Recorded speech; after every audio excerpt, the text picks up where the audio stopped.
No intro today. We're not doing the 5 minute countdown. We're not advertising today. We are just going to be gathering some resources and chilling a bit. I don't have a lot of time today, but I figured I'd at least come on, do a little bit of streaming, and grind away at the resources. Um, what are the resources for? So, if you aren't aware, this vessel that we are currently standing in is a module, and we have several modules actually made up. We're not finished with it, we're still experimenting, and this whole playthrough is all about actually using these different modules and seeing, just the gameplay elements of it. Like, how well do they work? Um, One of the first things that I wanted to do is actually get to the point where we have some kind of carrier to carry around at least two modules, and we have actually done that. We finally put together this UNF Comet. This is a two module carrier, so it is capable of carrying two modules. The two modules I plan on having in this little playthrough are the carrier module that we are in right now, and then the combat module. But first, we got we got a little bit of stuff to go gather. Just a little bit, especially the carbon. So previously we came out here, and that's the wrong screen, and we found,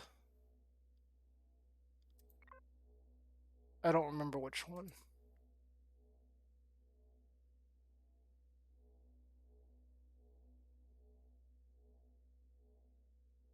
I think it was this planet. We found a whole bunch of resources there, and I wanted to go back and try and get more of it, but there's quite a few Zirax defense stations around, and we don't have anything that I feel like is 100% capable of doing that. I do feel like we are on the right path, though. I've been looking into weapons and talking with people and gaining more knowledge about what it takes to actually attack some of these things. And I think what it boils down to is we just got the wrong weapons on some of our vehicles. It's kind of something that I did on purpose, but didn't realize I was doing the wrong thing, if that makes any sense. Like, I knew I needed certain weapons, and I used the wrong ones.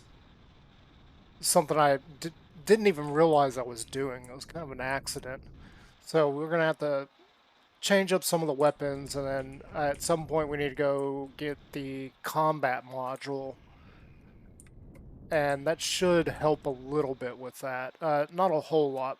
As far as attack and defense towers and everything, it's not going to work out. But I feel like we're on the right track. We just gotta start figuring out what actually needs to go on stuff and like rearrange things.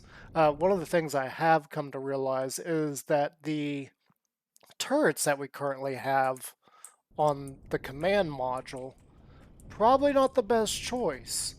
Um, what I've been finding is that the sentry guns, while they have a much smaller range at only 300 meters, the turrets actually have a range of like 735 or something. I'm not looking at it right now, so I don't actually know. Um, so the range is much higher. However, the DPS with the sentry guns is actually quite a bit higher than the miniguns. That's something that surprised me, and this is for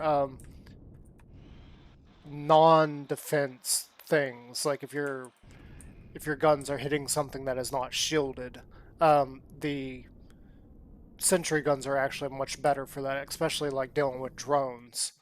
As far as combating something that has shields, the miniguns are better. They're not highly recommended though. And that brings us to weapons that are effective against shields. And previously, I had mistakenly used plasma turrets because that is something that I noticed on somebody else's ship that they had all over it. Plasma turrets are actually not the best for taking out shields. Laser turrets are.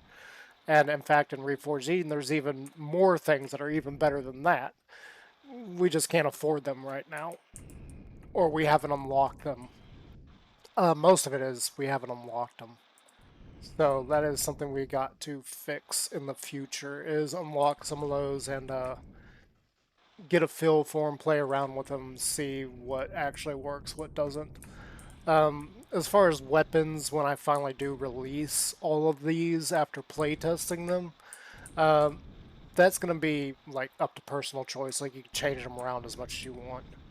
Another little thing about redoing vessels is what I'm finding is because of the horrible, I'm going to say horrible balancing of the game, building a ship that has really good shields out of carbon blocks is way better than having a ship that's built out of steel with decent shields.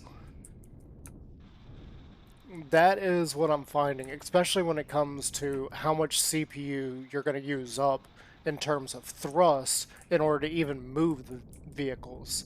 Right now, I've got one vehicle in the work that just has an absurd amount of thrust needed just to get it to move, and I haven't even finished working out the thrusters in that. We're probably going to have to go through and like completely change the hull on that ship. It was intended to be a combat ship, so there was combat and hardened steel all over the thing. But after a lot of investigating and looking at what other people have done and chatting with others, it's just, as far as balancing issues, um, using a fully still ship is just not practical. The balance of the game just does not lend itself very well to that. So you're better off building a mostly carbon ship with your defensive blocks, such as steel, hardened steel, and combat steel, in small areas around key parts, key components, and just have everything else be carbon. So that is one of the things that I'm going to have to change up on one of the ships that I've been working on. I just haven't felt the urge to do that because that is just going to be a nightmare to actually do. Um, and I do mean nightmare because trying to, even using the commands, which everybody's been telling me, use the commands, use the commands. Okay, okay, I've been doing it. Even doing that, it's a nightmare because it does not change every single block. You got to go through, figure out all the different blocks that you need to change, and then put in the command to change that block, move on to the next one. And what I've seen with that is, on one hand, it does change the texture of the block. On the other, sometimes it doesn't. And the problem I have with that is that means I'm gonna have to go through and retexture the entire thing, which on one hand is not bad. On the other hand, is kind of annoying because I would have to sit there and like try to figure out where I had textures, what blocks were textured what, and what colors I was using in those spots. So it's just going to be a huge pain in the butt, and that's probably going to take, I don't know, probably a week to completely sort out. We'll probably get into a stream at some point later and do that. For now, we're just going to try and gather up the resources necessary to get the Comet out here and playtesting it, seeing how well it works. I haven't done much with it yet. I know in my creative world I did fly it around, did bring it down to the planet, and there is one ooh, excuse me, one minor issue with it, and that is the combat module. So all the ships sit about the same. However, the combat module is about 2 blocks taller than the rest of the modules, which is fine because what I am planning for a much bigger carrier that can carry 6 modules, the docking area is going to be open, so there's not going to be anything over the top of it. It's just going to be this empty docking area where you just fly your ship in, you dock to it, and that's all you got to do. However, with the Comet, I wanted to go for kind of an enclosed docking area, and I did it based on the other modules without realizing the size difference. And that's actually how I discovered the size differences, because when I went to dock it, the entry point for docking is actually lower than the other ships by 1 block. Now, the reason I say this ship's actually 2 blocks taller is because it has a quick entry access point, so a shutter door on the very top of it. And that effectively counts as another block height, so it does push the ship down a little bit further than the others. So that is kind of an error on my part when I built that thing, so we may have to go through and change that at some point. As of right now, I don't see a need to, because the end result is going to be something that I'm not even going to have to worry about. But as of right now, with making just a 2-module ship, it is a problem. And what effectively happens when you have that docked right now is the front end of the ship, when it's on the ground, is actually higher up because the combat module is sitting lower. So the landing gear on the front of the Comet is not actually touching the ground. Yeah, okay, so not a huge deal, kind of a minor annoyance, but it is something I overlooked when I designed it. I didn't discover it until I went to land. Um, I really don't feel like fixing it either. I've spent, I don't know, probably about a week and a half at this point on designing just a 2-carrier module ship. And all of this is towards making the 6-carrier, so I gotta figure out, what does it take to get a single module going, and we did that. We got the UNF Zephyr. Then I moved on because I was trying to make a combat ship that can have the modules docked. That wasn't working out too well. I mean, we did make something, but the CPU needs of it are so insane that it's just not worth it. Making the combat module was kind of a last ditch effort at making a somewhat early combat oriented vehicle, and it does work. It does do the job. We do need to figure out exactly what weapons we need on it. As of right now, I've got the wrong weapons. That is something that I need to adjust when I get back to that ship. The ship we have in this world does not have the wrong weapons. It's just got its basic starting weapons. And I did that specifically so that we had points where we could put the turrets in. We got 6 miniguns on it. Those are just the 6 spots that you can put turrets. That's all they're really for, is just to mark out where the turrets go. As far as what turrets we need in there, originally I put plasma without even realizing I was putting plasma. I thought I was putting laser. And come to find out, plasma is actually worse than laser, so we need to go on this version of the ship and make sure that we put the right things, and then play test it some more. In my in my testing world, we were able to take out a Sunnet even though we had the wrong weaponry on it. So we'll try and get the right stuff on there and see just how far we can push that particular vehicle, see what we can take on with it and what we can't. I don't think it's going to take on a Tovera right off. I haven't made anything with the idea of fighting a Tovera yet because I haven't fought a Tovera yet. With the Sunnet, it was actually like everybody was telling me to fight a Sunnet. I was like, this isn't meant to fight a Sunnet. And as soon as I took on the Sunnet the first time, yeah, we got absolutely destroyed by it. It just absolutely melted our shields. It destroyed the ship.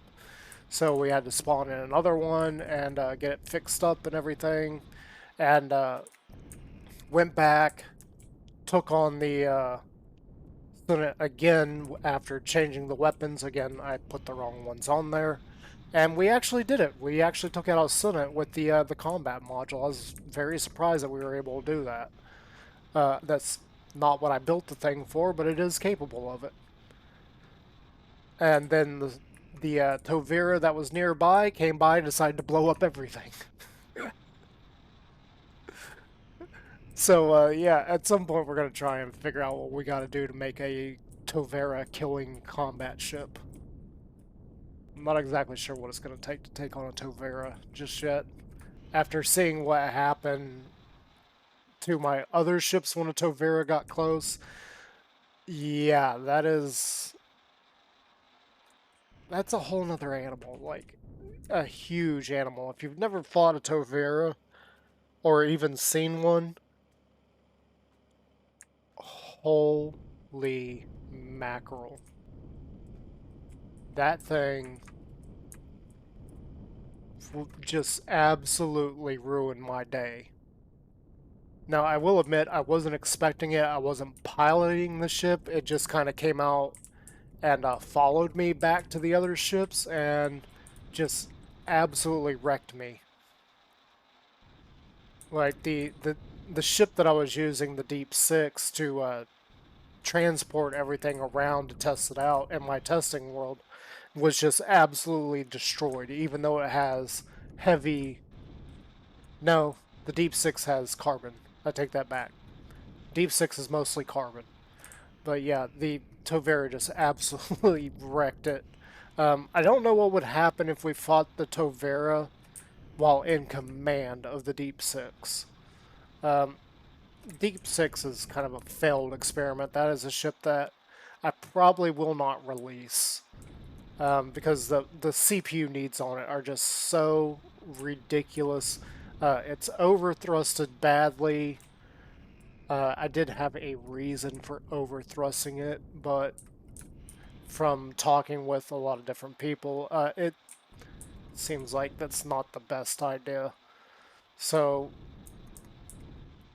I don't know. We might try and take it and use it against the Tovera at some point, just to see if that ship can possibly do that. Um, as far as actually using it for that purpose, I don't think I will. I think we'll reorganize a different ship and see if we can make something that can kill a Tovera. And if it can kill a Tovera, I would love to see it take on something else. I'm not even sure if Tovera is the biggest weapon or spaceship, weapon, combat ship, whatever you want to call it, in the game. I do know that the Time Long is pretty big. I don't know which one is worse as far as fighting, though. We'll have to ask some questions about that and then find out and see what it's going to take to take on that. But the first goal is I need to get these ships in here and start like play testing them. Like, are they worth it? Um, are they resource heavy or what? The carrier we made is definitely resource heavy. Like, I'm gonna spend probably the next few days just gathering resources to get it in game, and maybe have to make some tweaks every now and then. I did finish up the interior on that. It is fully flushed out. I did figure out a spot for a sleeping compartment, so we have the shower and everything in there. I don't like where it is, but it is what it is. We also have a lot of empty space in that ship.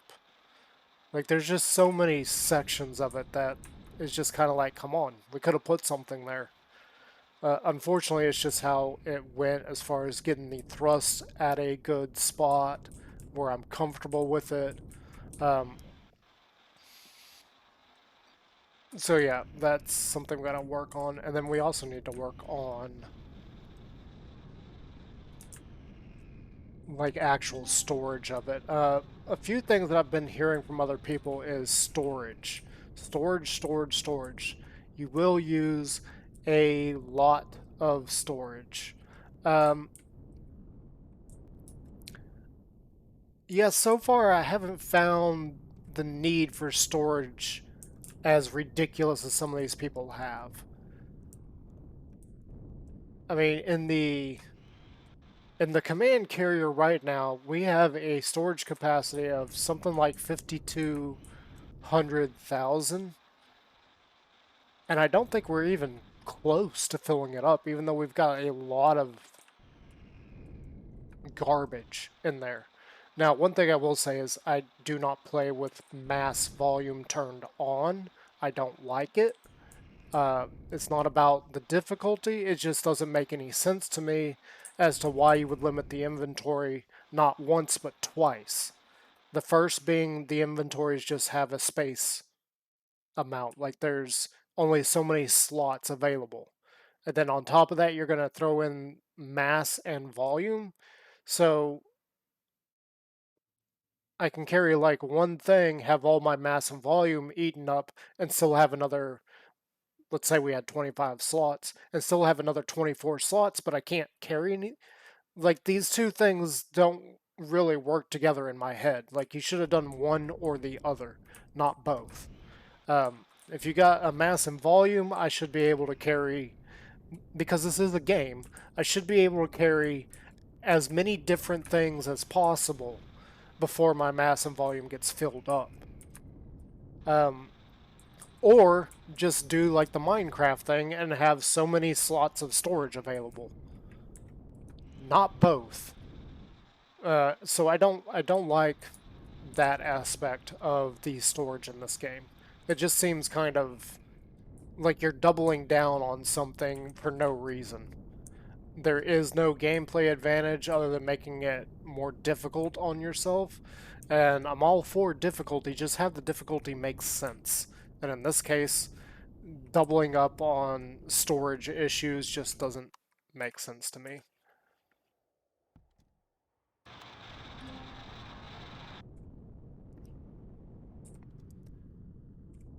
No. We need to go here. And as you can see, I did overfill the volume a little bit. And again, I don't have the massive volume actually turned on.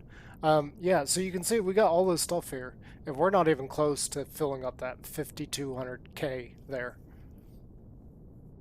So I feel like one or two uh, 640K storages is more than enough.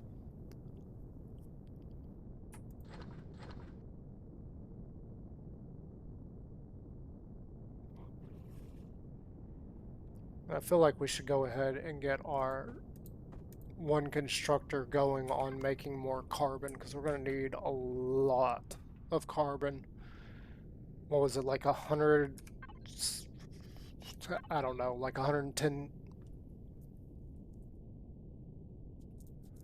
113,432 carbon. So yeah, we we're we're gonna need a lot more carbon, and this thing's actually still going.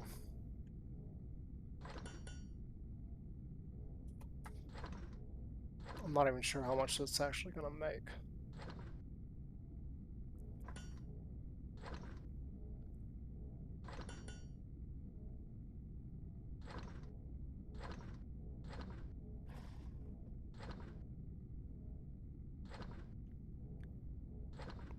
And I'm thinking that's going to take...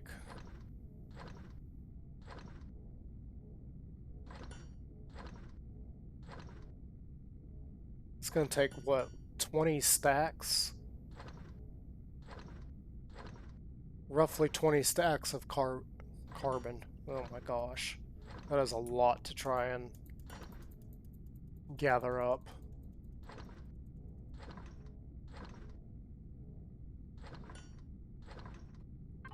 That is definitely a lot. Actually, I feel like doing this again. I've been trying to do this in groups of 400. And that one was at like 100 and something when we walked up to it. Just throw some more in there.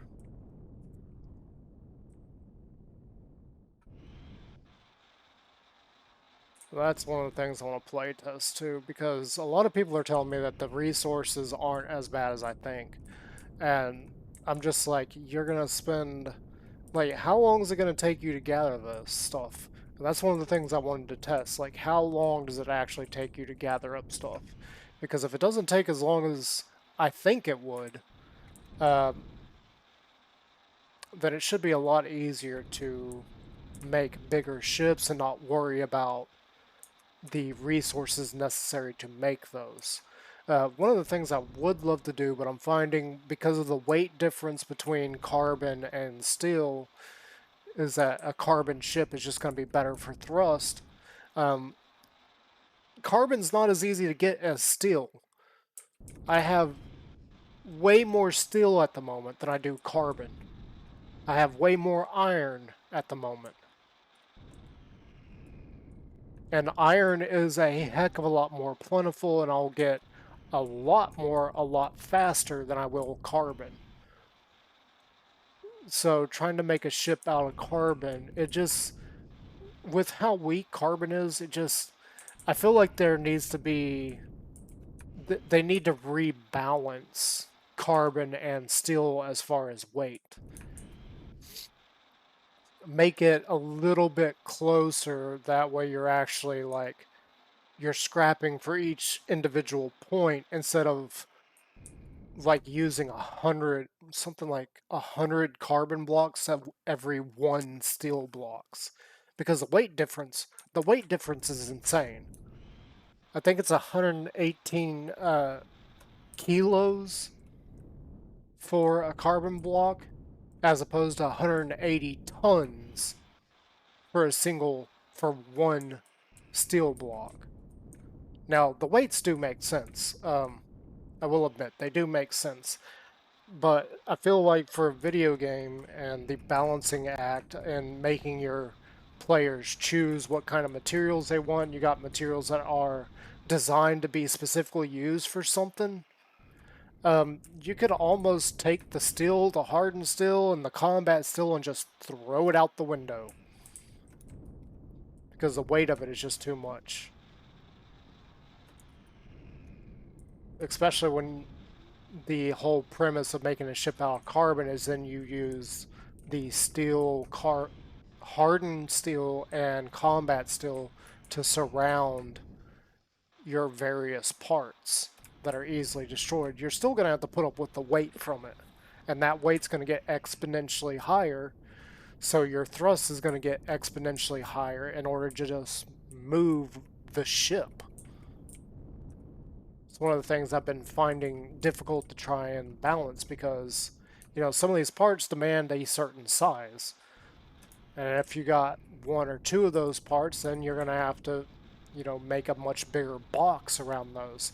And if you split them up into sections, like you got a generator over here that you got completely surrounded, and then a generator over there you got completely surrounded, well, you're actually going to increase your weight as opposed to just bringing the two generators together and building a box around both of them.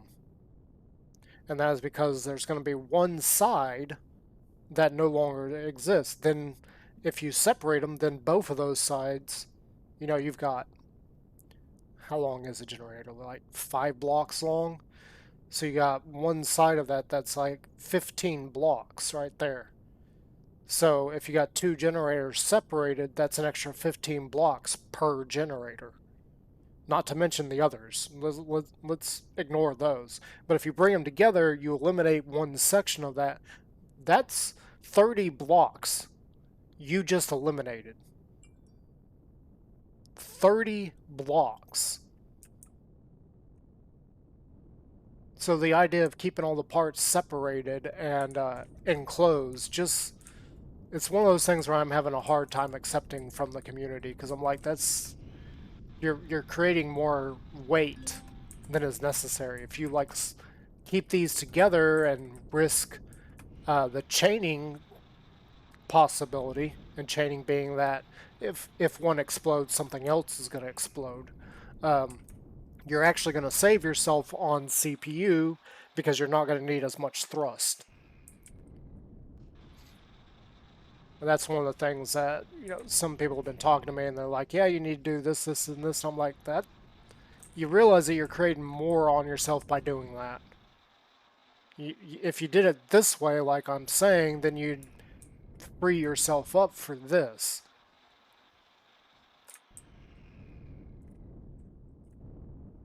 And a lot of them are telling me that no, that won't work, or, good luck gathering all those resources. That's one of the things that really, really annoys me. Like when they tell me good luck at gathering all those resources for my modules. Um, and then they tell me that 113,000 carbon is perfectly fine and that's like 30 minutes worth of work. I'm like, it took me less time, technically, to get the materials for my modules than it will for this carrier.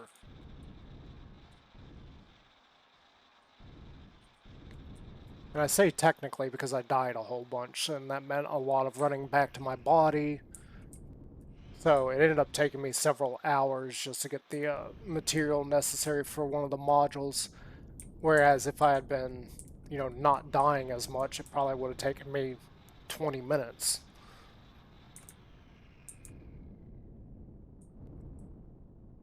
But because of the way the game works and the very poor balancing I've seen of the game, I didn't have access to things that would enable me to take on the POI a little bit easier.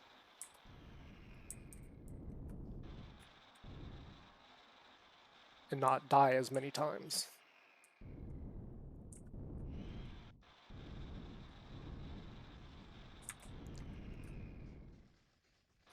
I mean, a lot of the weapons and gear is all RNG based. So you find an alien container and it's got random stuff in it. You never know what you're going to get. You may get a decent shotgun. You may get a whole bunch of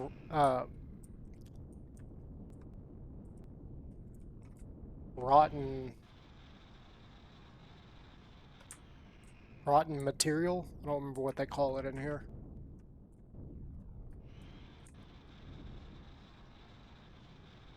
But that's just the nature of the RPG elements. You never know what you're actually going to find. And this game works off of like pre-established things. Like you'll find stuff in places that you would expect, but it also works on RNG. Like you never know what you're actually going to find. And it's very roguelike to an extent. Like each planet is very roguelike. The starter system is always the same, meaning that there's a certain number of planets that will always be in the starter system, and they're usually the same ones. From what I've seen, you almost always will expect 2 or 3 of the planets to be the same. However, everything else from that point on, from the galaxies that have been generated to the planets in those galaxies that have been generated, it's going to be completely and utterly random. Think of it like a Minecraft world. You start up a new world, you don't know where to expect, you don't know where things are going to be. That's exactly how Empyrion works. There are some things that will be in the spots that you expect in the starter system, and only the starter system. Everything after that is completely random. So trying to find materials for what you need can be a little bit of a hassle. I actually had to go 3 to 4 systems before I found Zircosium and Arestrium.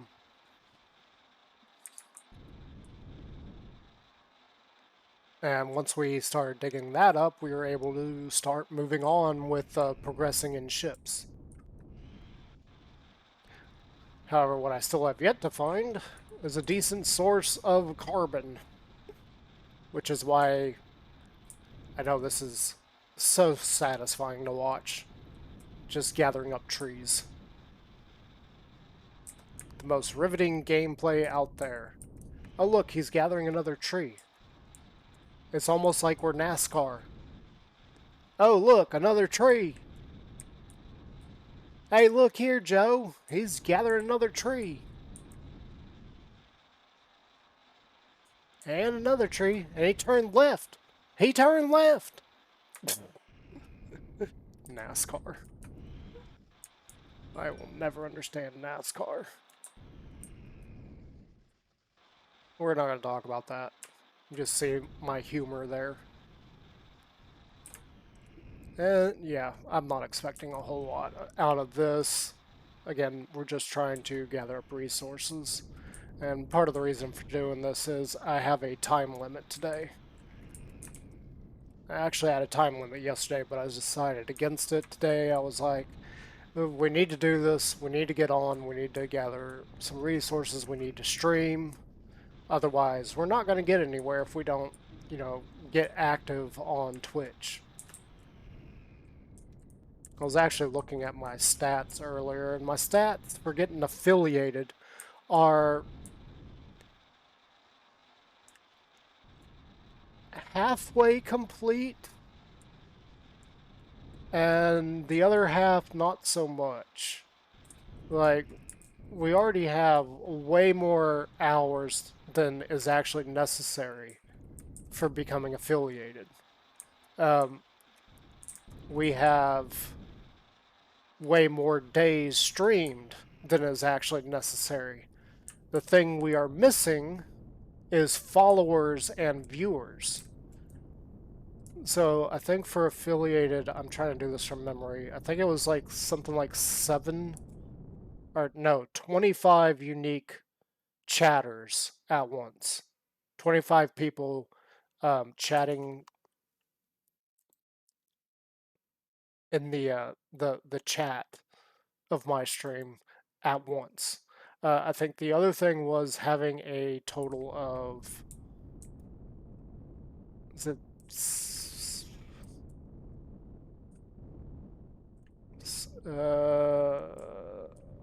100 unique followers? I don't remember. It was something like that. I don't remember the exact numbers there.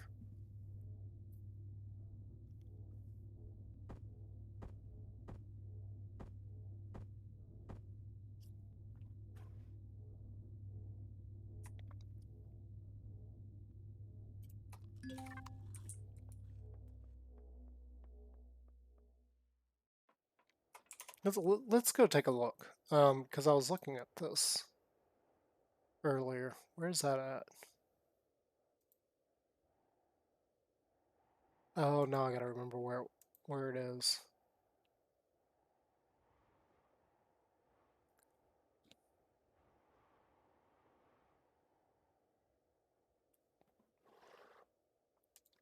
You know what? Never mind. That's not important. What's important right now is that we just continue on with what we were doing, continue talking, and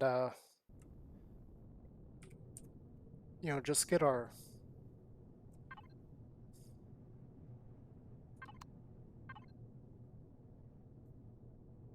stream flowing, I guess is the best way to say it.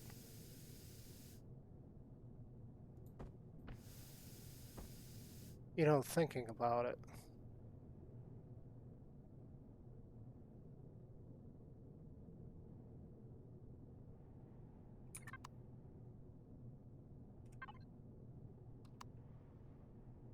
I would do that.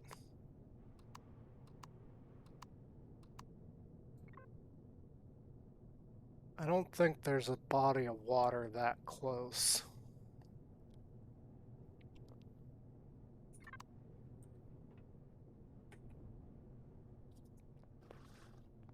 One thing we could do... That constructor's busy, so we're gonna turn this one on. I think it'd be nice if I went ahead and did this. So I can do 31 of those.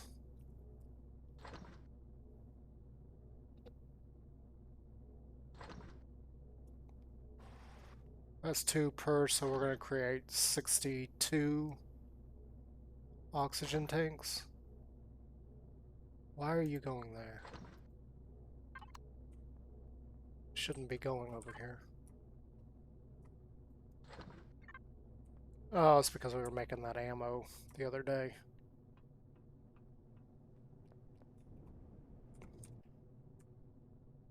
Yeah, that's a few of the thoughts and kind of where I'm at as far as streaming. YouTube is still not doing that good, but it's a work in progress. I mean, until we really get discovered or potentially we get in with a group of people, I don't... I see this as my best option, but I also see that it's not working. Not working out.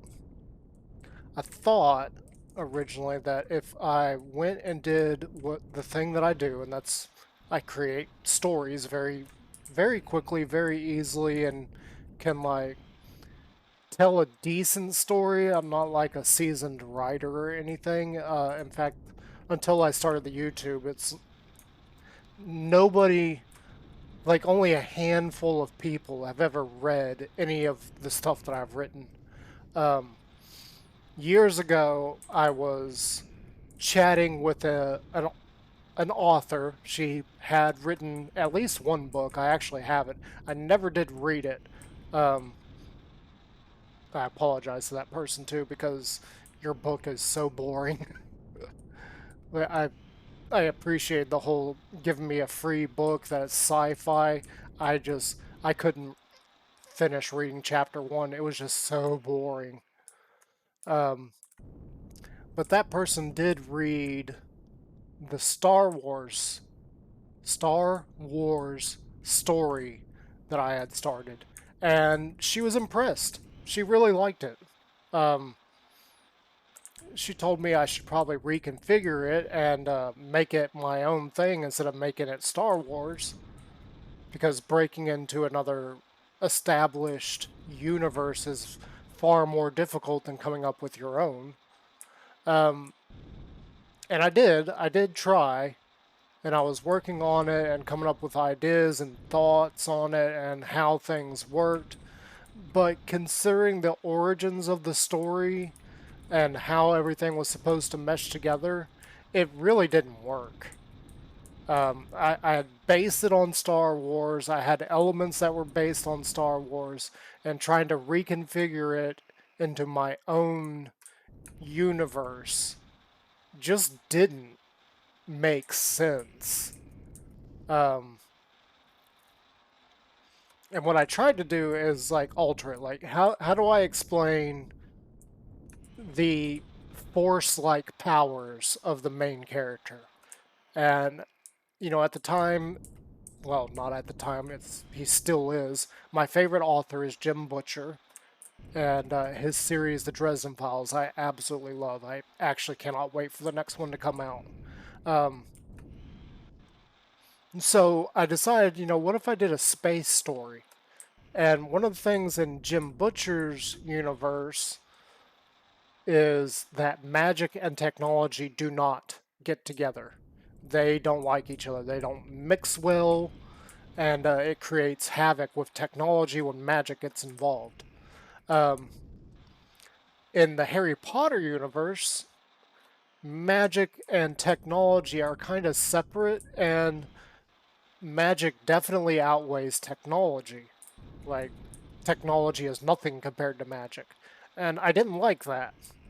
Um, as far like I was trying to come up with ideas for my for making my story my own universe, and I didn't like either one of those. I was like, well, why does magic have to be uh, either overpowered compared to technology, or completely and utterly destroy technology? Like they don't get along, like they do in the Dresden Files. So I started off there, and I was like, okay, so instead of having the two forces, one being way better than the other, or them not getting along, what if they got along exceptionally well? What if magic worked on a technology level that the two, it's just like making a recipe, like they go together so well that you kind of have to have them together. I mean, you don't have to, but I wanted to make a world where the two fundamentally different things worked very well together, and people accepted it.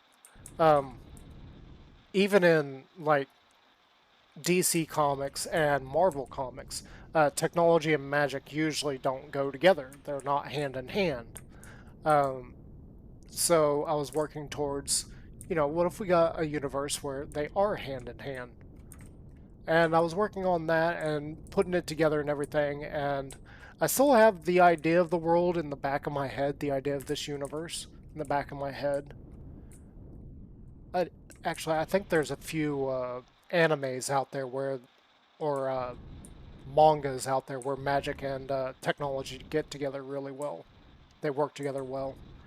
Um, but in the end, as I was working on this and everything and putting it together, I realized that it didn't fit with what I already had written. Um, the two didn't play well together. Like, as I tried to explain how they work together, the more I realized that these weren't going to work together because I had made that story based on Star Wars and not my own thing. When I started using my own thing and trying to convert that story over, there was just so many things that didn't mesh well that I was just like, you know what, this isn't gonna work. It needs to stay Star Wars for it to make sense. Um, I haven't worked on that story in many years. In fact, the last time I worked on it, I think the only thing I had done is, well, twofold. One, I figured out what the chain of events is going to be. Like, I have a timeline of events for what you would think is a trilogy, but it's actually uh, what is it, a quadrilogy? Four sets of books as opposed to three, so it'd be four sets of movies, even though I don't ever see that happening, instead of three. Like, we'd break the chain of three. Um, and the other part of it that I worked on was I actually wrote out chapter two on it. Uh, Previously, all I had was the epilogue, so the events that lead us into the actual story, and that's what that author actually read. And then I went and I wrote chapter one, and chapter one was basically seeing two of our main characters because I had a bunch of main characters. But the story focuses on one. Think of it like in Star Wars, how you have the characters of Palpatine, uh, Padme, Anakin, Obi-Wan, and those are the main focus of those stories. Mostly it focuses on Anakin and Obi-Wan, but those others are central to the story, and then you got side characters that are also central. Well, I went a little bit further than that. I had technically two main characters, like the central who the story is all about. Um, and then I had their love interest, so that's four characters altogether. And then on top of that, I had the supporting characters for why they are where they are. Um, and long story short, we have two main characters who are effectively one person. They just don't realize it. They're the same person. And if you understand Star Wars and you know where I'm going with it, they're clones. They just don't realize that they're clones. Um, the other thing is, I set my story far into the future. So this is long, or everything Star Wars to date should be ancient history in mind. So where does that put me as far as timeline? I don't know, but no other story for the moment in Star Wars out there, like Legacy or whatever, should not happen anytime around or before my story. My story should be after all of those are myth and legend. Um, so one of the things that I decided to do with that idea is, in a lot of Star Wars media, they tell you that cloning a Jedi, cloning a Force user, is impossible. Well, what if it was possible? What would happen? That's the question I asked myself, and I started working on a story based on that. Now, the story is, the main character is also based on a character of mine that I had in a D&D campaign. However, some things happened, and yeah, the character was actually cloned, and that's because when I joined this group of players, I didn't realize that they had two different games going on that were happening at the same point, and I just used the same character for both games. Um, so the way they worked it out is my character was a clone. I never did find out which one of them was the clone, but one of them was the clone of the other. So I took that and decided to run with it. And in fact, in this whole series that I've got planned out and the timeline that I've got planned out, there's actually more to it. Like, you never find out, or you do find out who the clone is. Um, but for the sake of the actual story, I'm not going to say either one is the clone, because like I said, there's more going on there than just this one's the real person and this one's the clone. There's a lot more going on. A lot more. Um, and in fact, that may lead you to a certain train of thought, and I would say, congratulations, you fell for the trap.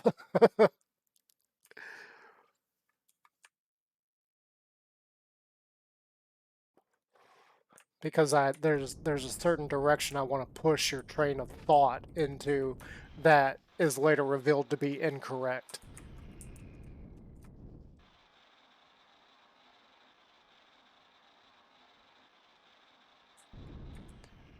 But it's something that is just, it's set on the back burner for years because I was trying to come up with all the characters and everything, and then, just life in general was getting in the way, so I couldn't just sit there and write. And a bunch of things happened, and a lot of overtime, a lot of work, so I couldn't pursue writing it.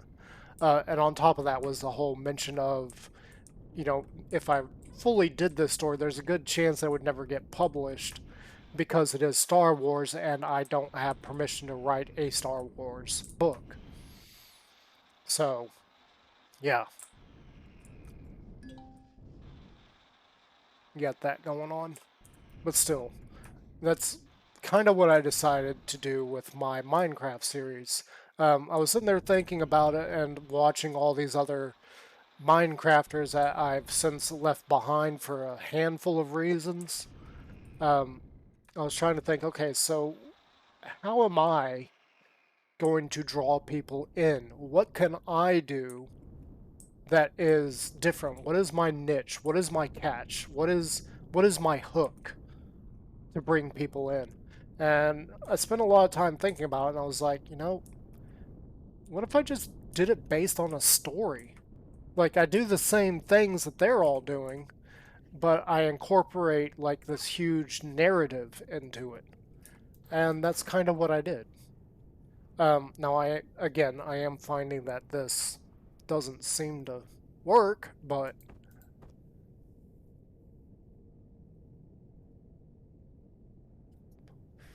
that is kind of the goal of that.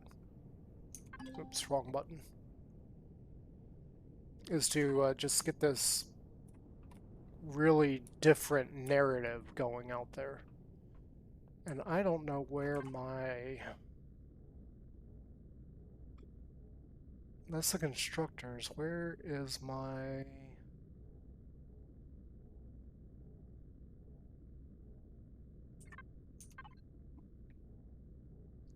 atmospheric condenser?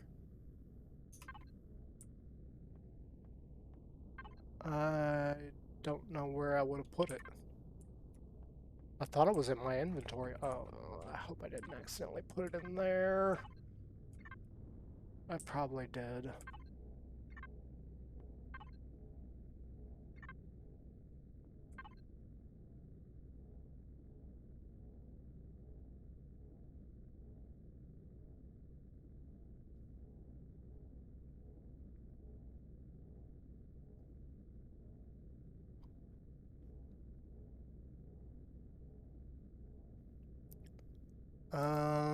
I should be able to build it.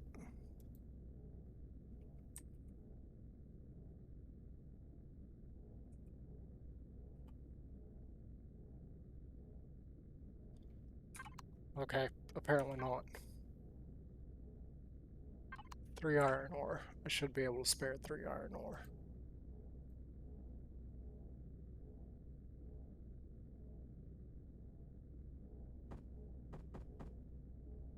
I don't know where I would have left it.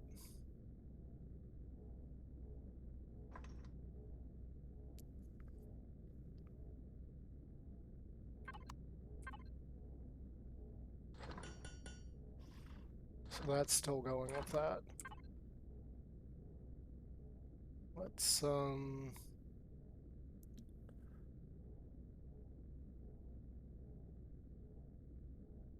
so that's 1 per. I don't think I need that many. Let's just make 30.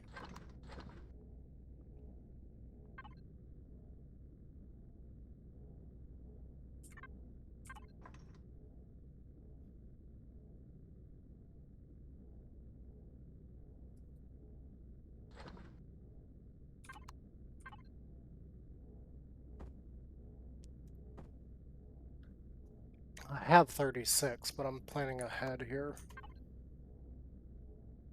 Because I want this thing to be producing oxygen. I would like to go out to the lake and put one of the base ones in there.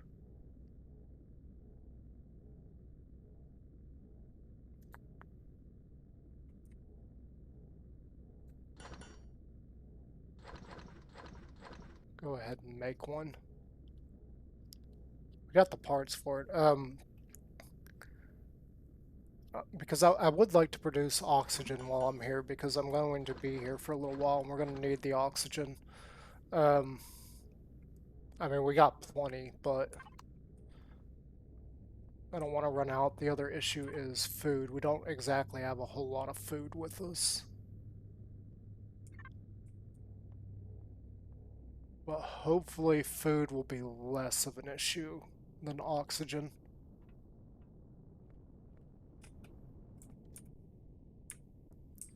So we'll get that making, and then we'll get back to gathering wood.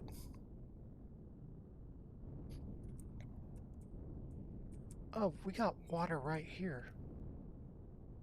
Oh, that's perfect. I could easily just drop that off over here. I thought I was going to have to go really far out to get water. There's a whole area of water right here.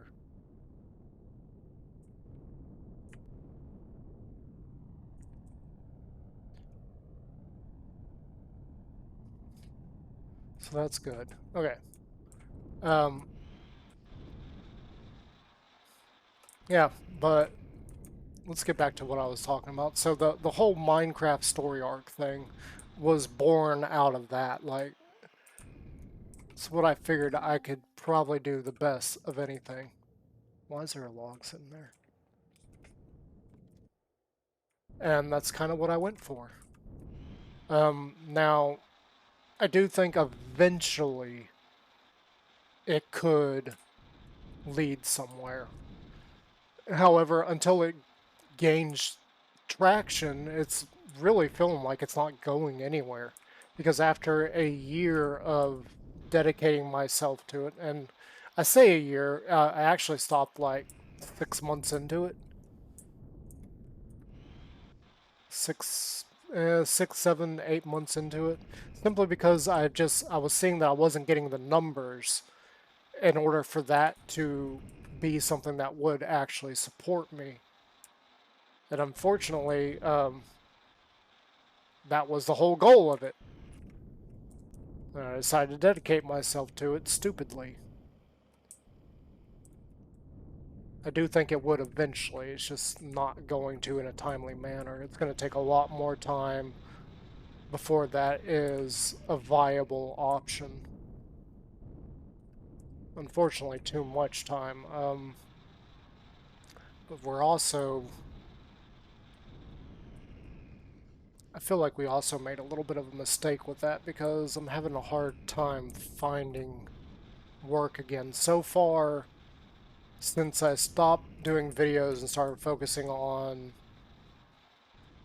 getting another job, I've had one interview. One. And apparently that went south, so I'm not sure what I did wrong, but apparently I did something wrong. He didn't like something.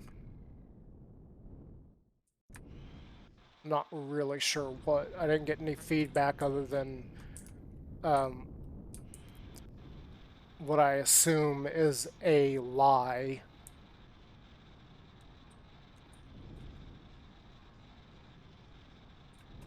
Basically, the thing he said that the reason that he gave that he didn't want me to have the job is something that has got to be complete and utter BS because it's something it had to deal with tools, and considering my history with maintenance and working in plants, I'm pretty familiar with tools. And what he basically said is I didn't have familiarity with tools. And I was like, what?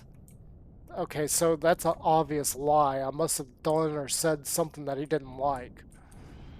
I don't know what, but apparently something. Um, yeah, I've spent the last 20 years doing like manual labor working with tools. So, as a mechanic, familiar with those. I'm familiar with tools even bigger than what he had sitting in front of me. Um, as far as like working a factory type job with pneumatic tools, yeah, I've done that. I've worked at Volkswagen. I know how those work. I know how to connect them and everything. Although,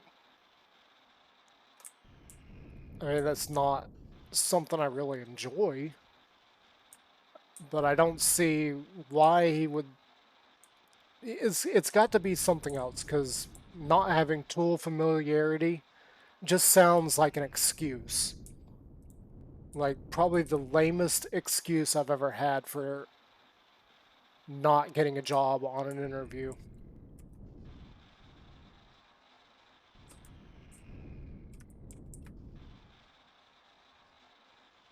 So there is that. And that is the only interview I've had in the last... Oh no, what are we at now? 7 months.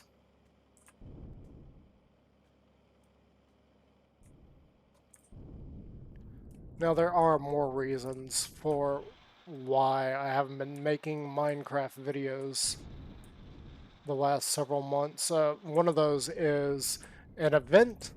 So, if you're familiar with my Minecraft series, you know that I was doing a story about a traveler who got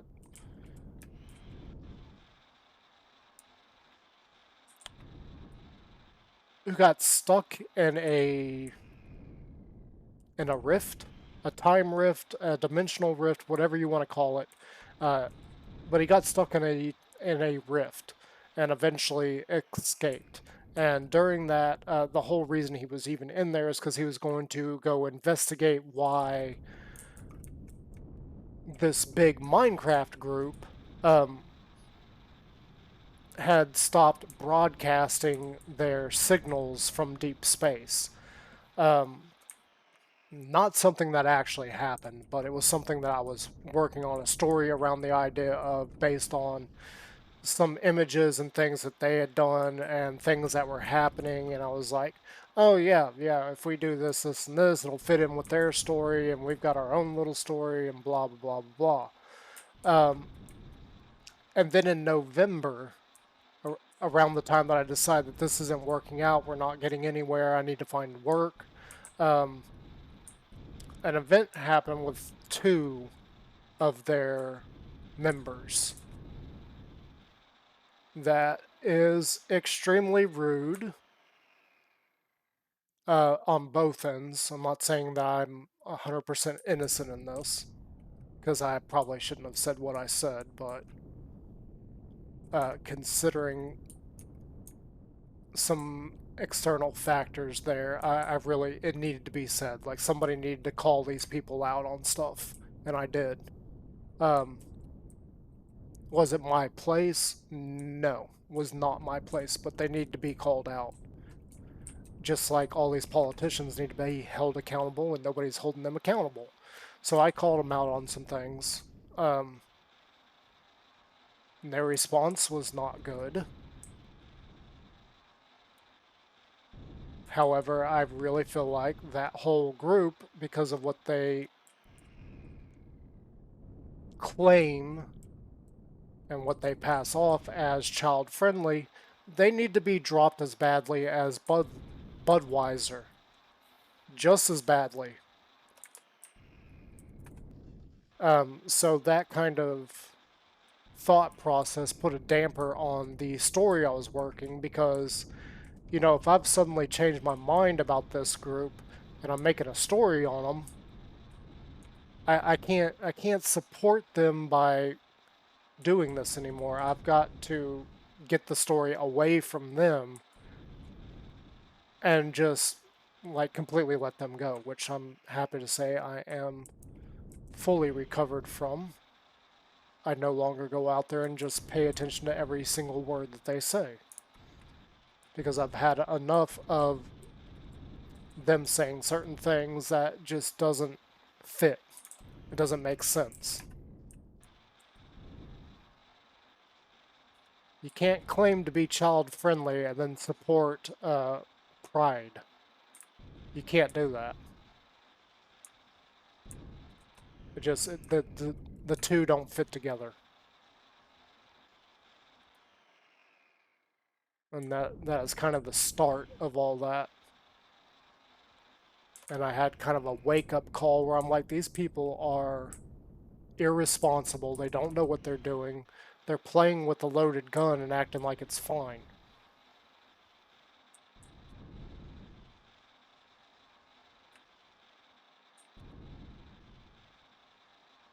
So I actually started around November dropping those members and watching their videos.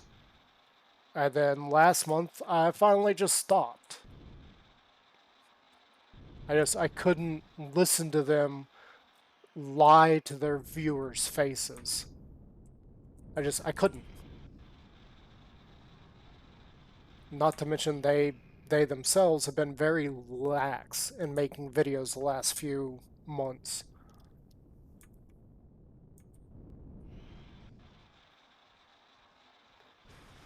Like I remember a few years ago when they would put out a video pretty timely. Like every month they'd put out one video, or every week they'd put out a video on a schedule. And, you know, after that event happened with two of their members, um, I started realizing that, you know, their schedule, all of them, their schedule's off. They're not uploading at the same rate anymore.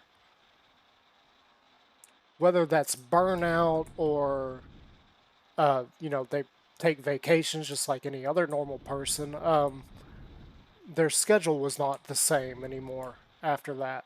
And it continued to change. And in fact, there was a few people that hadn't even put out a video in months since then.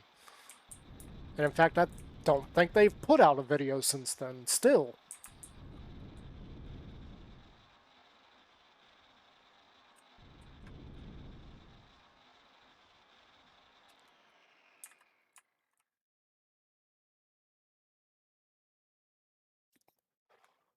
But yeah, until I figure out a way to, like, take the story and make it my own and completely cut them out of it and not have anything to do with them, um, I've pretty much stopped doing videos for Minecraft. I've got to figure out something on that front because what the original goal was, like, I'm going there, I need to help them, I need to rescue them, whatever.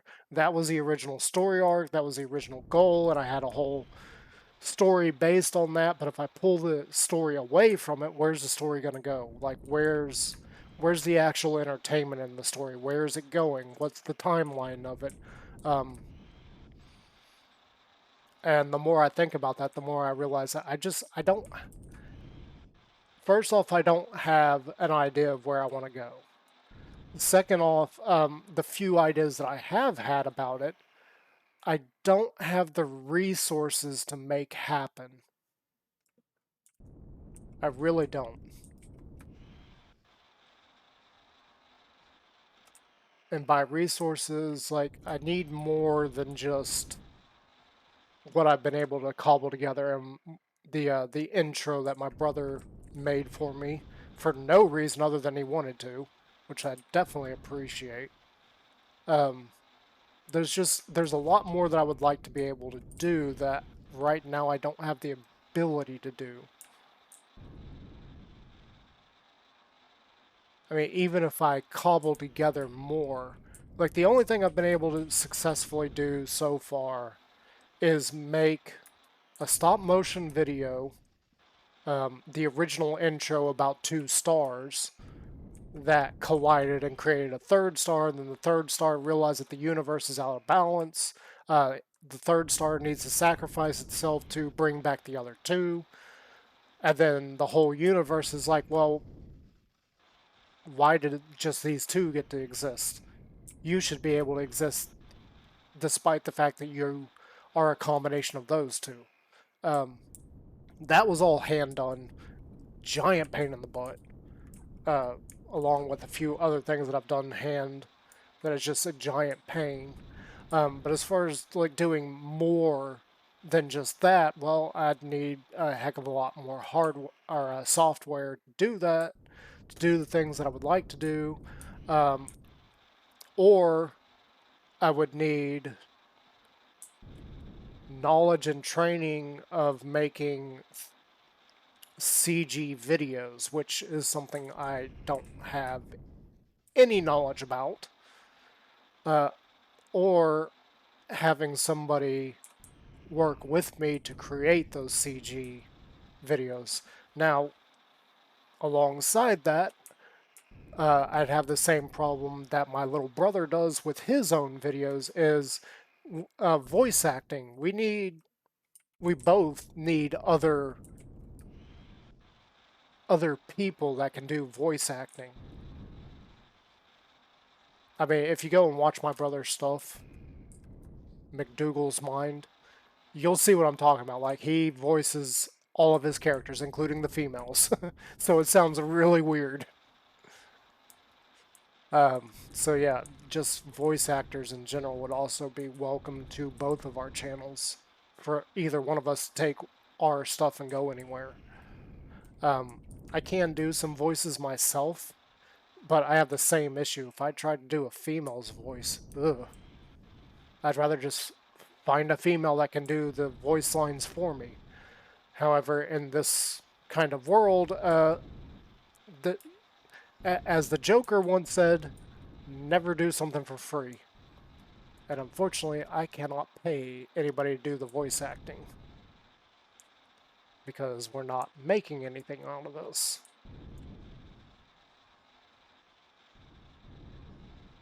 So I've got to try and come up with another idea, another concept, another direction.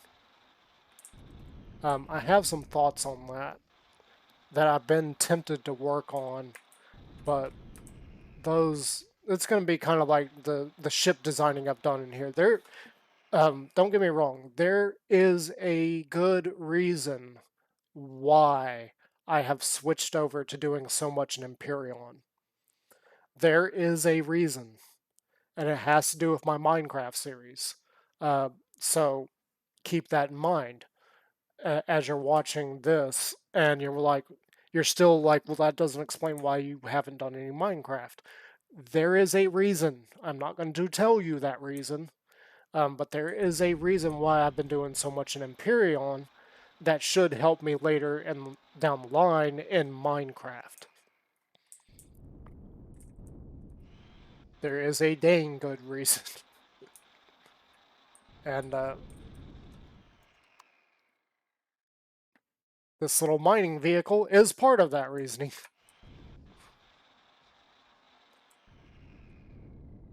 And so just bear with me on my channel as I work through things, as I try to figure things out, figure out where we're going, figure out how we're going to get there, and just enjoy the ride as we get from point A to point B eventually.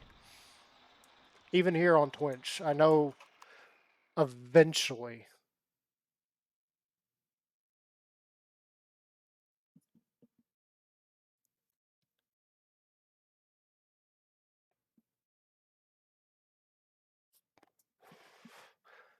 Okay, so I just checked in on chat and I see Walking Dog. Okay, so we need to go over a few things because Walking Dog has some questions and some comments.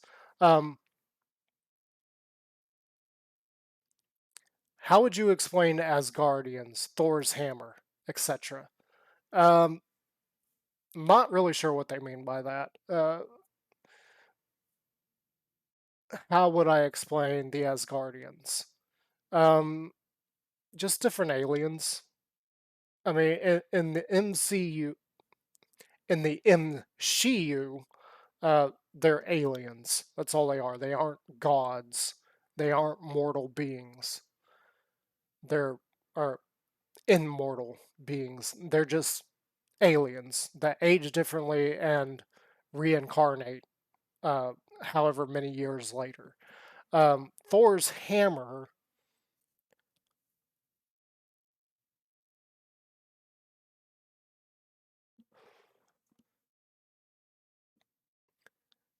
Well, I mean, they did at some point in the MCU say that magic is effectively technology, but extremely advanced. In my opinion, when it comes to mixing and combining the two, magic is completely separate from technology.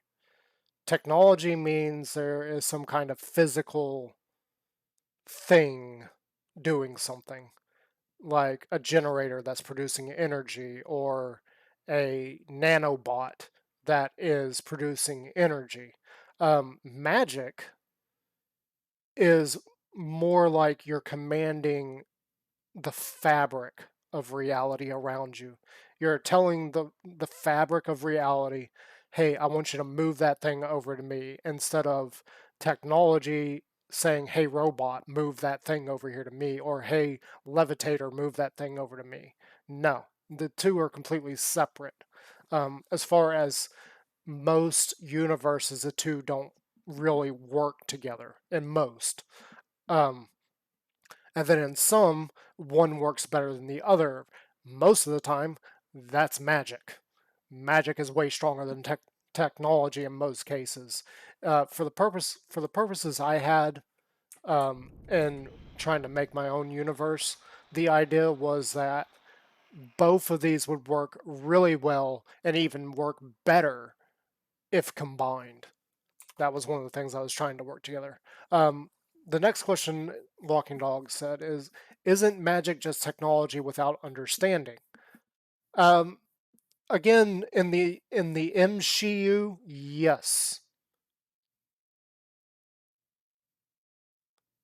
absolutely yes. That is exactly how they portray it when Jane Foster is taken to Asgard and Thor: The Dark World, because she basically calls them out. They say that she wouldn't understand their magic, and then she says something. I don't remember exactly what. Something about uh, pho- a photonic display, and the lady just looks at her and goes, "Yes, that's exactly how that works." So yes, in that regard, it is the same. In other universes like Harry Potter or the Dresden Files, no, they are completely separate. Um, that was a pretext of the last season of Mandalorian. Okay, so I'm assuming that Walking Dog is talking about the whole cloning of a Jedi. Um, yes, cloning of a Jedi has existed in multiple um, iterations throughout the Star Wars franchise. However, in most of those cases, it is impossible to clone a Jedi. And it's never really stated why in any of those. They just say that it's impossible. So my theory on that is the midi chlorionite count. They cannot reproduce the midi chlorionite count. That is why cloning is impossible. Um, they just don't have the same natural number of midi chlorionites as the original being. And in most of the things that I've seen that are or read that do deal with clones, that is the problem. The other problem of that is that they just don't clone correctly for some weird reason. Even in the Force Unleashed 2, the clones of Starkiller didn't form correctly. They were roughly humanoid shape, but they also looked like they were oozing and falling apart. The book did a much better job of describing it. I don't really remember. It's been years since I read the book or played the game, but you can kind of see that they're far weaker. They're not completely formed for some reason. They aren't able to form. Um, and even the whatever that race is that created the clone troopers, even they have a hard time trying to clone a Jedi. It for some reason within the context of Star Wars is just an unspoken rule that you cannot actually clone a Jedi, a Force user. Um, why is never actually really stated. It's just like this constant. We all agree that this is something you can't do. Um, that is part of the reason why I set my story really, really far ahead of all the others. Like the idea of my story is that there should not be ever something further into the future. I mean, eventually there would be, somebody would make it, but as of right now, it'd be so far into the future that it'd be so removed from everything else that I was able to make my own technologies. And in fact, I recreated a scene from one of the original movies in the epilogue. However, I altered it. And that's what actually had that author impressed with what I had written so far, is because yeah, I was copying something, but then I twisted it and made it my own. Um, and then in that particular sequence, it had to deal with Implants. So implants, if you've ever played any of the uh, RPG games, there are implants that increase, your agility, increases your fighting power, or it increases your resistance to things like burning or blast or fire, yada yada yada, all that stuff. You don't see that in mainstream Star Wars. You don't see it. It's nowhere. It's only in the games. Only in the RPGs do you ever see this. Um, and that's one of the things that I wanted to include is why can't anybody have these?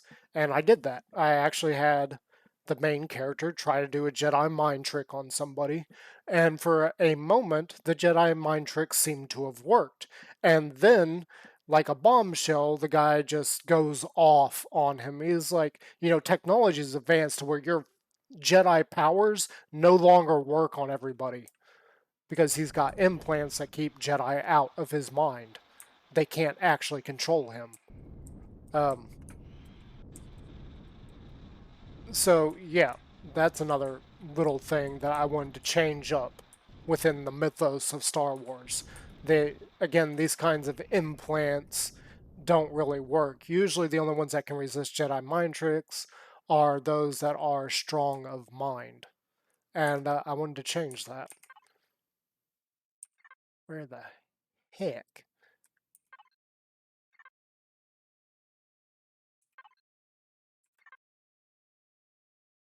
Okay, so somewhere that way.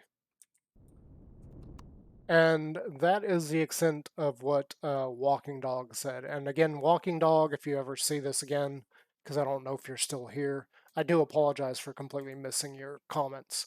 I don't have my scrolling text up, but I don't have dual monitors, so I can't see uh, chat at the moment.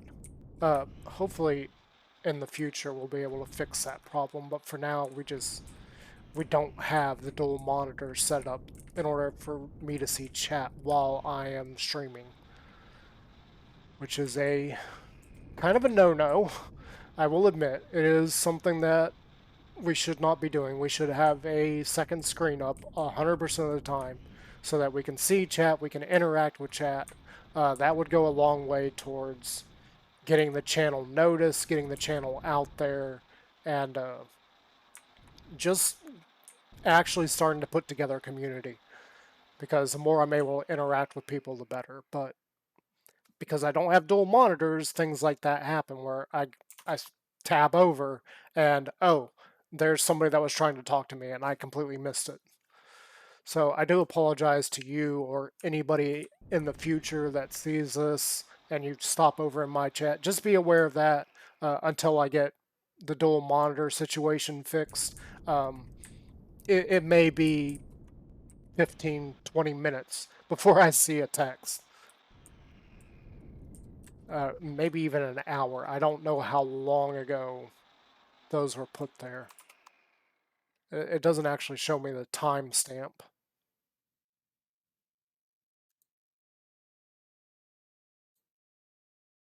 Yeah, it's not showing me a timestamp on those. So again, I do apologize about that. And it does look like they did leave because I wasn't interacting with them.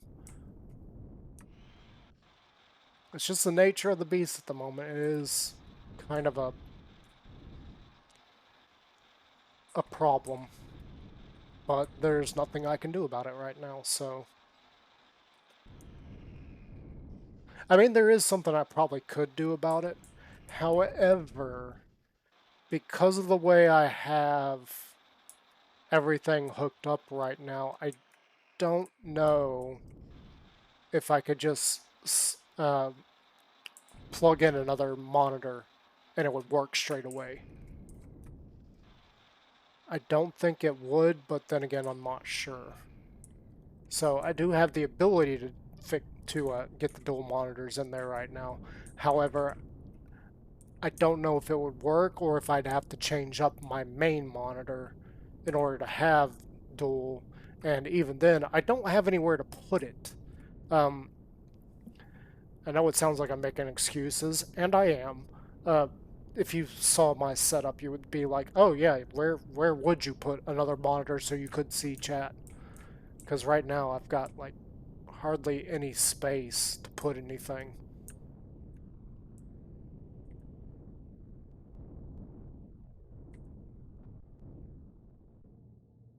Oh gosh. So that is kind of an unfortunate issue on both sides of the aisle there.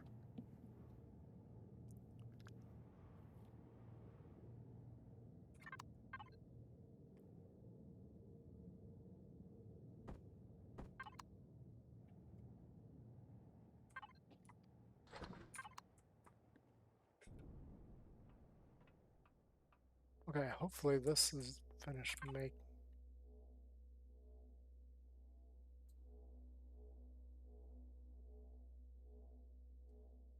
I hate how that works. It'll only show it on one screen. Where is here?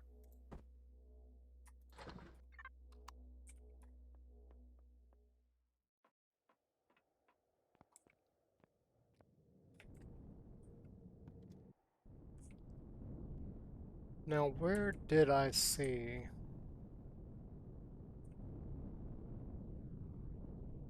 Heck, stuck on a rock. I think it was out this way.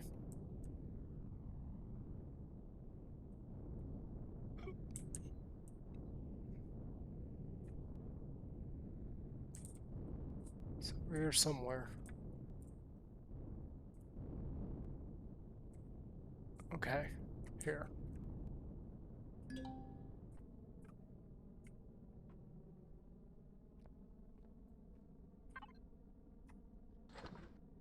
And there we go. That's on.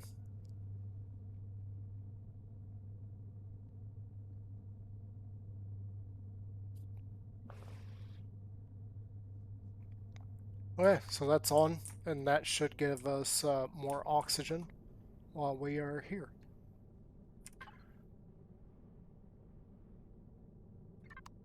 Window.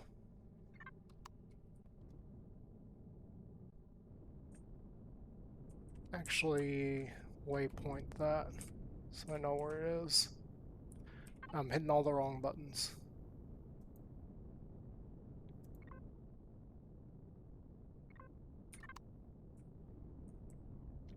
There we go. Got that. Oop. We rolled over. And it looks like I actually need to go get some food. It's getting really close for time for me to get off of here, probably. Either get something to eat or get ready to go.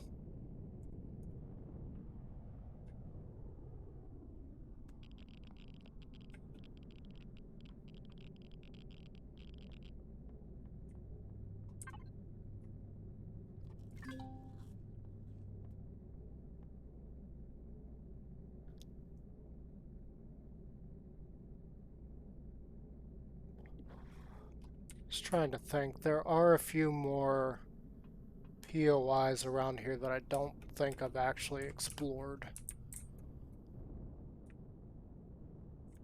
I know I visited this one. I don't know if I went over to this one. I think I saw a fridge here.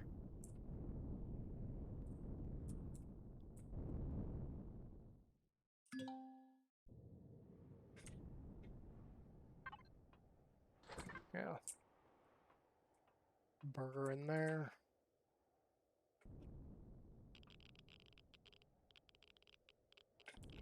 Okay, we can't access those. We need to find the core. Well, that was easy.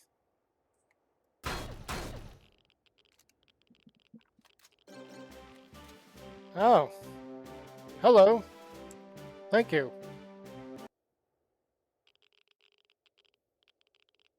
I have no idea how to say that.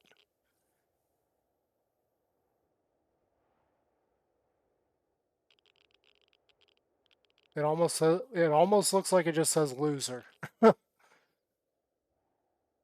Thank you very much for the follow. I appreciate that. And I do apologize. I have no idea how to even begin to pronounce that. Yes, Yalazur? Something? Something like that. Yeah. Thank you again for that follow. I really appreciate that. That means a lot to me, especially this early on where we really have been struggling to feel like we're getting any traction. And I do mean that. I really have felt like I'm not gaining any traction anywhere, either on YouTube or on Twitch. It has been very interesting on those two fronts.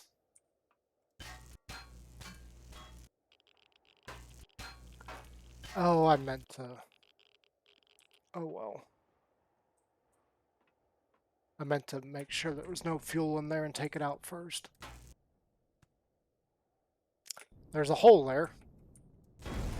Oh gosh.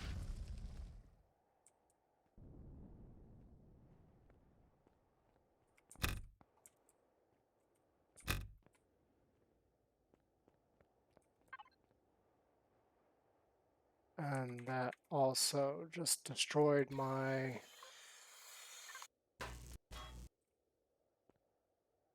Oh no, it didn't. It's right there. I thought it fell.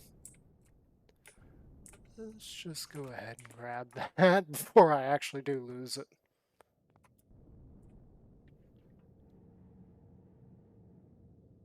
Yeah. Okay, we got some stuff from that. I really didn't want to go through and start collecting things. And obviously, if you can't tell, I'm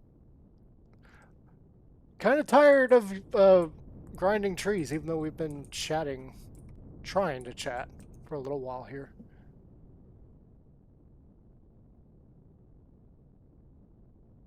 Oh, thank you very much. And you're fine to lurk.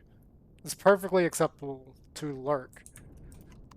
And I do apologize again. I have no idea how to pronounce that name.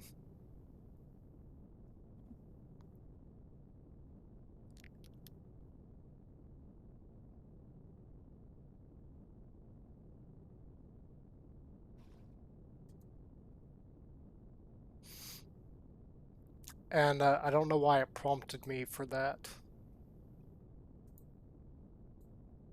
It's perfectly fine what you just said. I take no issue with what you said. I don't know why it would prompt me to either accept or deny it.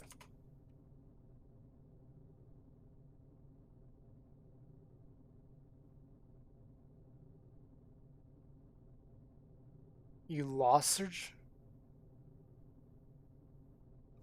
You... You'll Surge.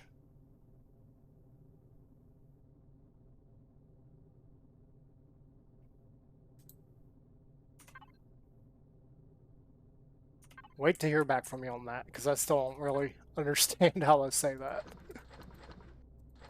But how are you? Having a good day? Everything going well, I hope?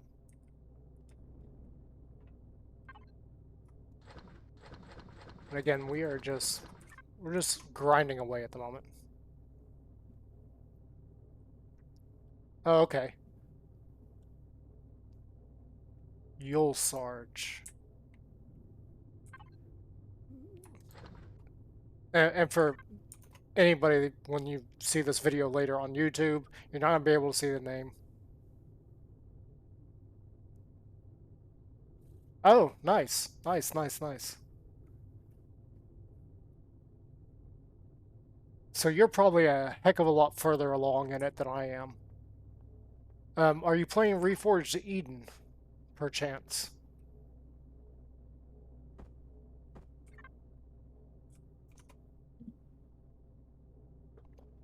Like I said, I have to tab between screens, so I'll give you a few seconds to, Yeah, this is Reforged Eden mod pack. So we got slightly different things.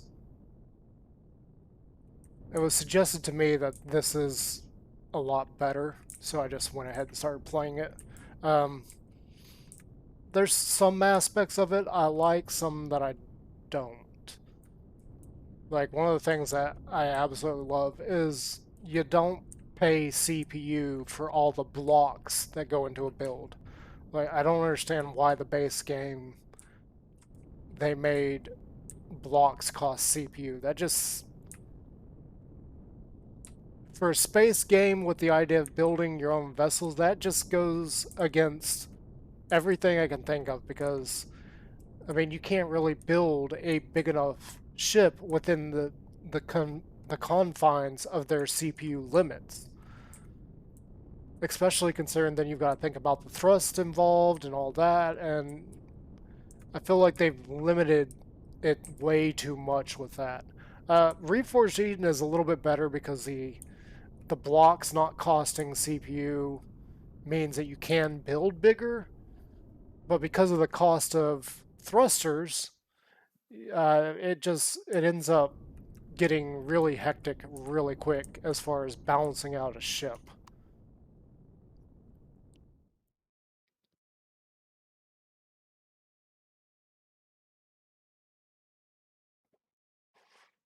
Reforged Eden Atlantis? I hadn't even heard of that. I'm aware that Reforged Eden 2 is coming sometime in the near future. I forgot what Vermilion said. Uh, Vermilion's part of a Discord group that I'm on. He's the one that made Reforged. Well, okay, so I think Vermilion is the one that made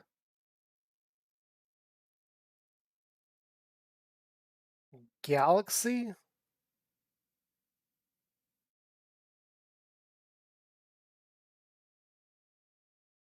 I'm trying to remember because Reforged Eden is actually a combination of two mod packs, and Vermilion made one of them. I don't remember exactly how that works out. It adds Asgard tech and solar systems. Wow. Oh, wait, you mean Asgard as in Stargate, don't you?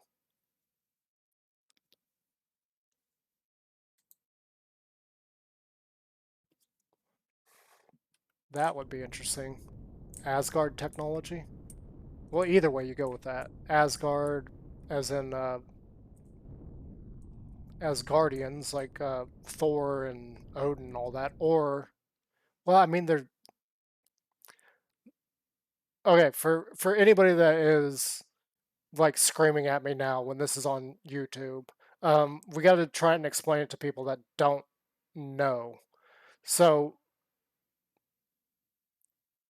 okay, first off, you got the mythos of Norse mythology with Odin, Thor, Loki, Hela, and all that.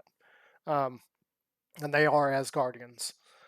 Then you've got the Marvel interpretation of that for their characters. Stargate also has the Asgardians, your typical little gray aliens. So they look very similar to, if you've seen that style of alien, the gray alien with big black eyes. That's Asgardians in Stargate, um, and they do have the same Norse names. Like Thor is one of the main Asgardians that uh, Colonel Neil actually interacts with, and the rest of the Stargate cast. I don't know why I couldn't say that.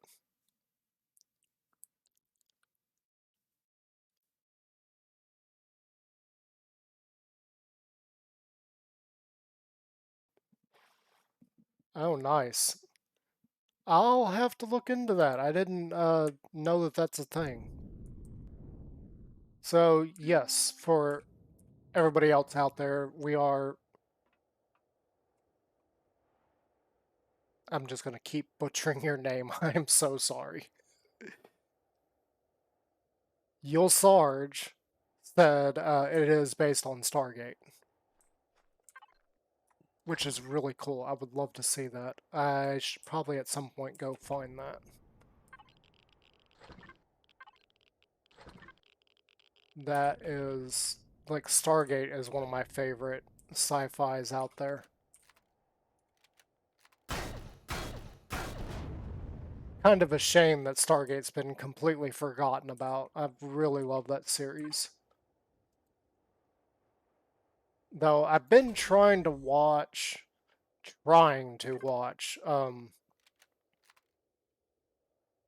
Destiny. Destiny just, it gets really, really annoying at times. Like, it beats around the bush way too much. Uh, they're constantly dealing with ridiculous issues, and it, to me, Destiny feels kind of like Star Trek Voyager did. It's going in the wrong direction for the series as a whole. Yeah. I didn't watch much of Atlantis. SG-1 I actually own the box set for. I never did finish watching the entire thing because I'd already seen most of it. Um, but SG-1 is definitely my favorite. I barely watched any of Atlantis, and I have seen some of the associated movies. Um, and part of the reason why I hadn't finished watching SG-1 is because when they bring in the new cast and you bring in that jerk from Farscape, it just killed the show. I mean, the show didn't even last what 5 years after they brought them in. I don't. I think they only went to like 2 or 3 seasons after they brought in the new cast. It didn't last too long after that. Yeah, Destiny is weird at times. I've been trying to finish it up. I haven't watched all of it yet, and there's just parts of it that I'm just like, okay, I can't really stand this. Oh, is there not a chamber in this one?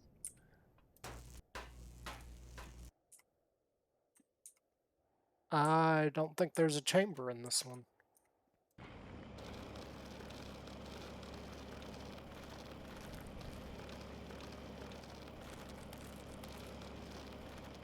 Yeah, there's no elevator here. I don't think there's a chamber. I think the other one... I thought it was that block. I wonder if it's one of the others. This one?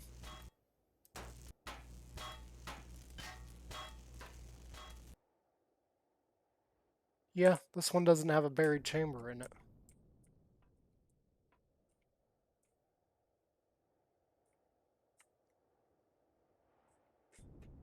Weird. Yeah, I do. So some of the characters in Destiny I do like. I don't remember any of their names besides Dr. Rush. Um, I don't really like the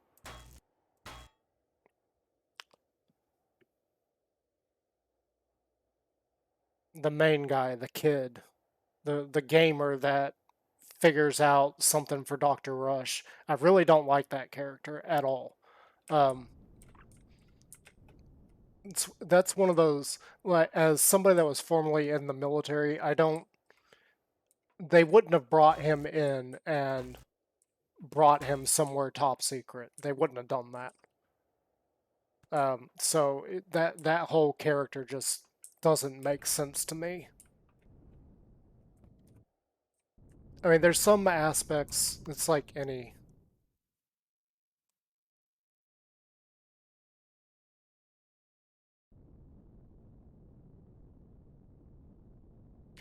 Oh, yeah, I would. The whole reason I'm doing this is let's go back over to my ship.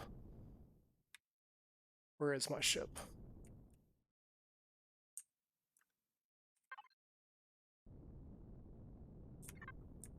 So, I plan on releasing a modular ship design and set of ships. But before I actually release them, I wanted to play test them and just see if they do function, how hard is it to get the resources necessary for them, and like what factors do I need to take in, because I'm still fairly new to Empyrion. I'm not exactly sure how many hours I have invested in the game, but I'm still fairly new to it. So this whole world is, first off, me experiencing RE for the first time, and second off, trying to test out these modular ships that I've made and see if there's any tweaks and changes I need to do, or if they're if if they just function correctly. Mostly, I need to check the functionality of them. So far, the command carrier, this one right here, is probably the best because it does do exactly what I wanted it to do. It does carry around this hover vessel. You can see an entourage of SVs up there, so it will carry those around. And you do have a decent parking. I actually have four SVs up there. There's no way I'm getting up there this way. And right now I can't get the this hover tank back in there. This is a resource gathering vehicle, so it's got a tool turret there. It's got a harvester module there. I've got drills on there. This thing is not meant as a miner. The drills are mostly just there for the visuals. Like, I thought this kind of visual looked interesting. That's the real reason it's there. And then this is the carrier module. I have done a few little tweaks. The fuel tanks aren't necessary there. I just put some extra in just because I didn't want the ship to run out of energy, so I just threw some extras in there. As far as actual energy consumption, you can see that we are in the negative, so it is perfectly fine there. But that requires the shield to be off and the thrusters to be off. We're on a dead planet at the moment, so that's not even an issue. And then a lot of other things. Some of this is not necessary. It's just things I like to do. For instance, this container right here just has parts that normally you would just break down and in a deconstructor, but there's some things I like to keep. I don't know why I'm holding on to these small thrusters, but I am. The medium thrusters is just trying to figure out the thrust on this thing and tweak it a little bit. I did add a core 3 to this for no real reason other than I thought I was going to have to use it as a tugboat in order to carry around the combat module I made. But yeah, this is basically just a carrier. It does have some basic functions in there, and it is kind of large. I had a lot of complaints on the Discord that I'm part of about the overall size, meaning that first off, it takes a lot of resources to get the module. This is not a starter ship, and I couldn't reiterate that enough to the people on the Discord. This is not meant as a starter ship. It is meant as a start to my modular set. This should not be your first CV, basically. You should probably have something else that you can go and gather resources with, but for my purposes, I actually was able to go ahead and start with this. I'm kind of oddly able to do that, and I don't know why I didn't have that class there. As far as some of this other stuff, I've just been like throwing stuff in here as I find it necessary. I really didn't need the deconstructor right there. And in fact, it's not really meant to go there. I just threw it there because I'm a long way from base, and I was getting all these various parts that you can see. I threw some parts in here. And eventually this would just clutter up the inventory. So I was like, why don't I just go ahead and add a deconstructor in here for the time being? That way I can break these down and not have to worry about unloading all of it when I get back to base. So that's all there. this, I've been finding a lot of these undelivered cargoes. So I was like, you know what? I need to have a single spot for me to store those. So I added this cargo container here and started putting all those cargo boxes in that. A lot of this right here in this section is not what it comes standard with, including the generator. Uh, Standard is just one generator. I just threw a second one in there because I was adding in this deconstructor. I added in these two small constructors. This one is mostly for just basic stuff, like I've been making a whole bunch of carbon in this one.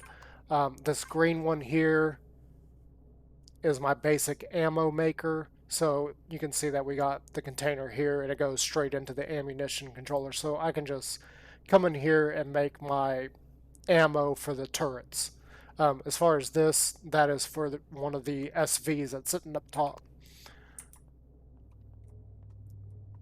You can see we got the toilet and the shower right there. We got our main oxygen tank right there. That's our main fuel tank. Again, those are just extras that I just tacked on because I could.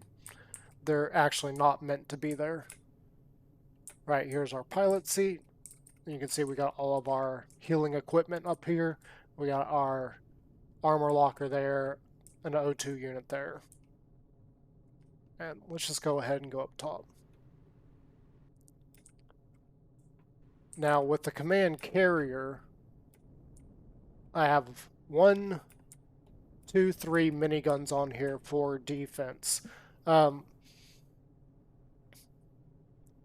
2 days ago, I was chatting with somebody in the Discord group, and they were telling me about maybe switching out stuff for...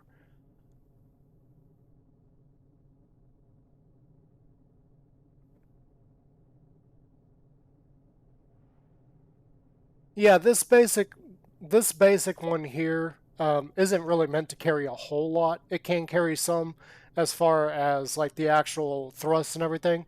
Perfectly fine. Um, I did upgrade it a little bit because I did think I was going to have to use this as a tugboat.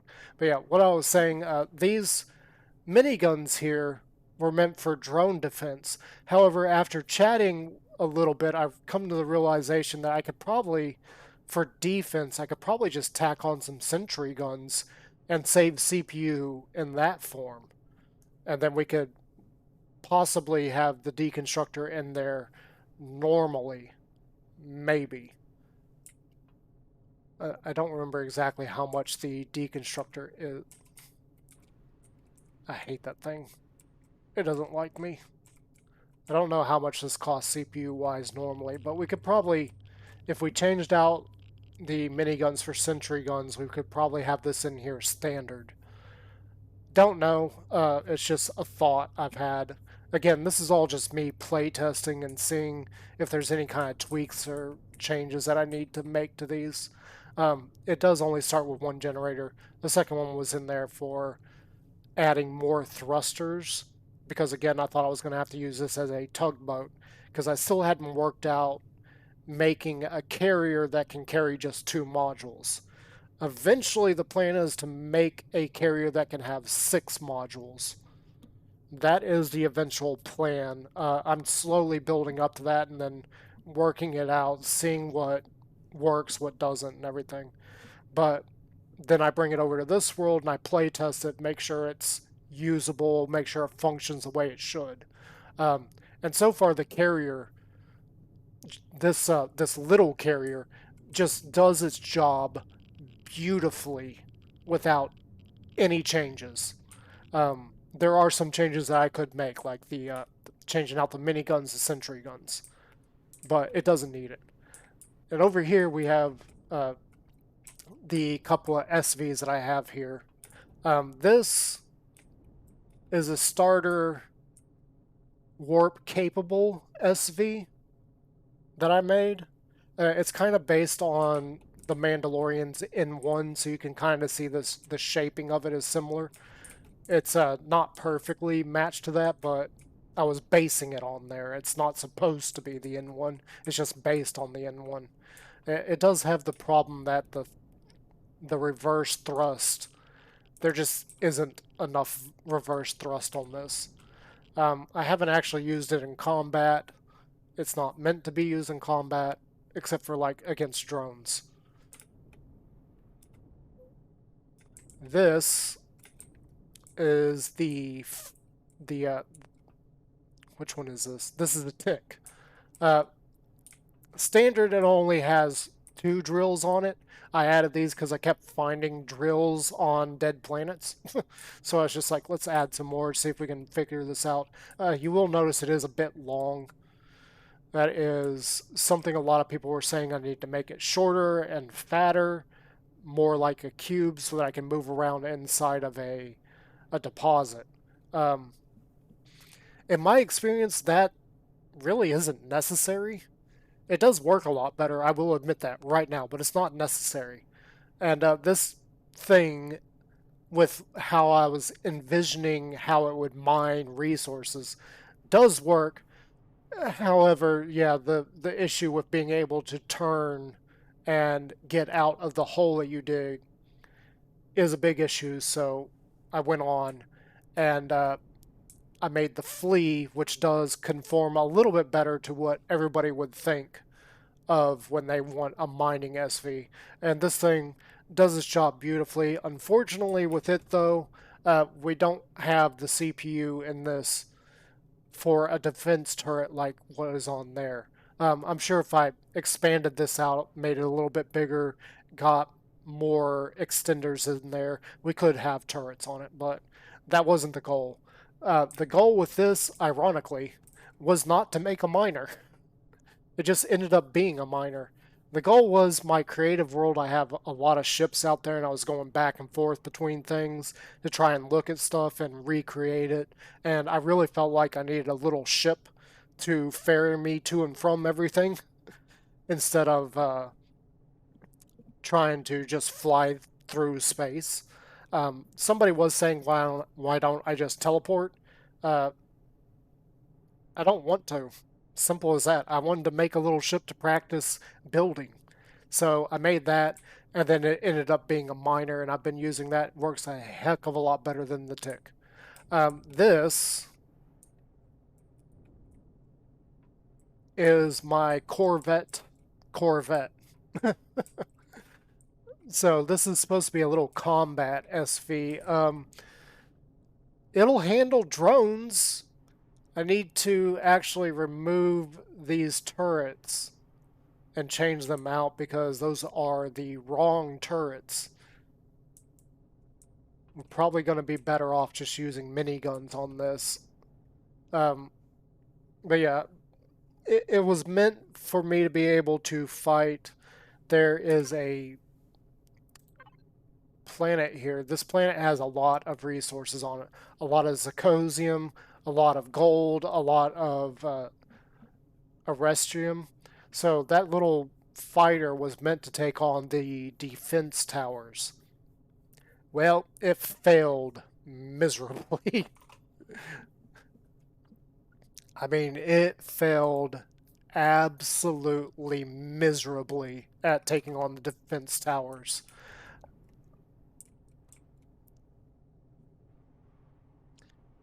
It can handle uh, bases that are less covered in weapons. But as far as a defense tower with all of its laser turrets, nah, it's not going to work. This thing's shields get knocked out long before the tower shields, long before you can knock out the laser turrets. I actually had this thing almost entirely destroyed twice. So the first time, it took out this entire section here. Everything here was just gone. The second time, it was the entire front section, so all the way up to the cockpit. All of this was completely destroyed. So, yeah, this thing against a defense tower absolutely does not work. Maybe if I made it bigger and put in some of the shield pieces, like capacitors, banks, and arrays, maybe it could take on a defense tower. Right now, no. It absolutely fails its job at taking on defense towers.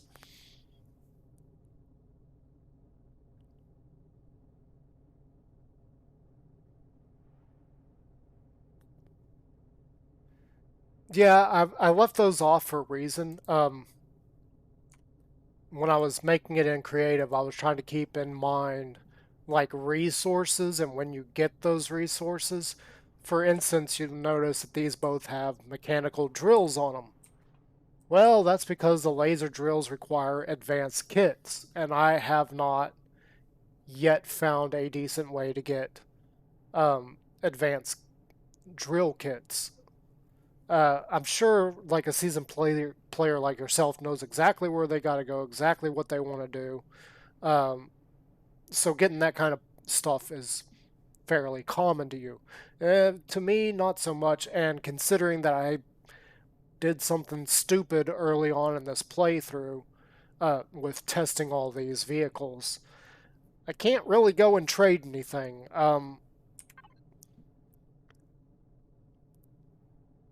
I don't know where you show that at. I know it's here somewhere.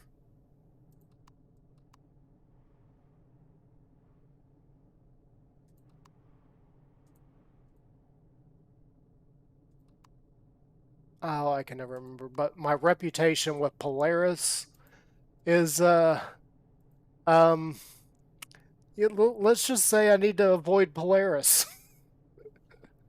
I 100% just need to stay the heck away from Polaris. Yeah, I made the mistake of mining out some Promethean within their territory, and that put me at hostile. Since then, I've been like, I don't care anymore, and just mining. If I can get access to something, I mine it. I don't care if it's in somebody's territory anymore.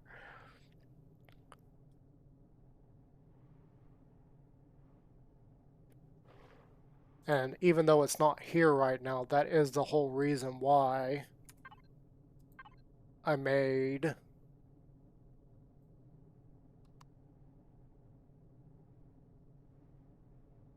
this guy. This is a combat module. It is default, it's only core 3. Fully upgraded so it can take on a Sudden, it is core 5.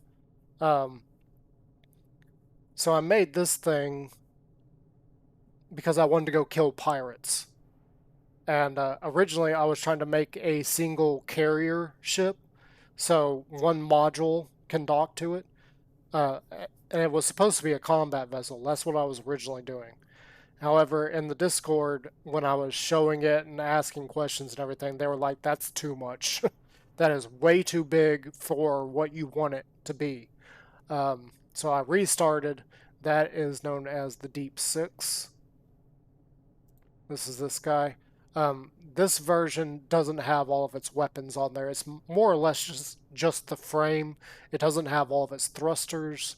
It doesn't have all of its CPU pieces. This one is the fully upgraded version. Like it has all of its weapons, it has everything it needs. I have tested it against a Sonnet. It does take out a Sonnet fairly easily. I have not tested it against a Tovera.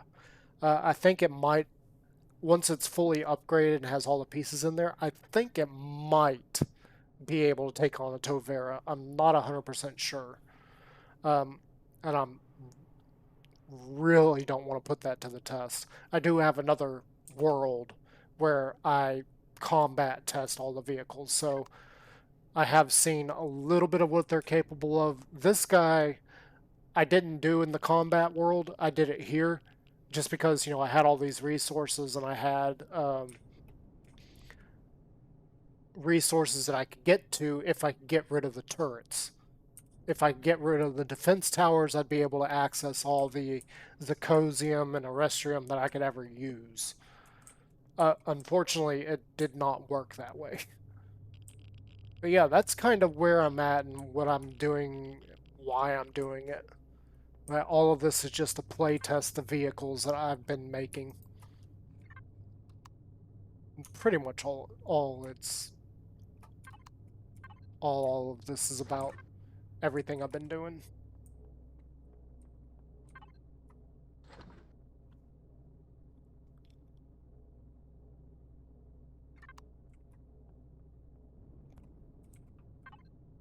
So that is, the reasoning behind why we're here and why we're doing what we're doing.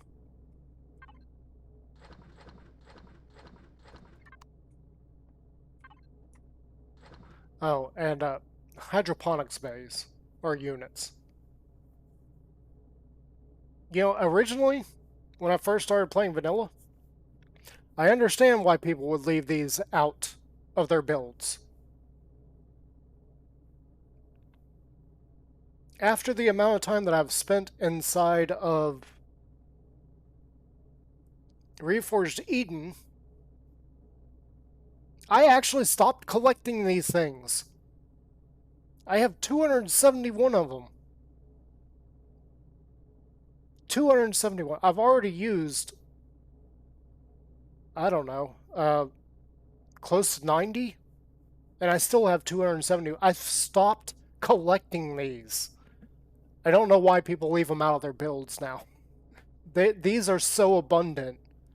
Like, this is the most common thing that I find in wrecks, in abandoned POIs, anything. This is the most common item I find. Actually, iron, steel plates. Steel plates is the most common thing I actually find, but these are a close second. I've got so many of these dang things that I've just stopped collecting them. I don't even bother with them anymore. And yet I hear people like Jay Randall constantly saying, yeah, I didn't include these because people were complaining. And I'm like, why are people complaining? I've got like 1 billion of them. Well, sort of. I mean, you saw me grab the one out of that place looking for the elevator down. There's a whole bunch of other POIs here that have those, and I just didn't even bother grabbing them. Oh, wait, we can do it this way. I saw the fuel was low on this thing. What am I doing? I am losing my mind right now.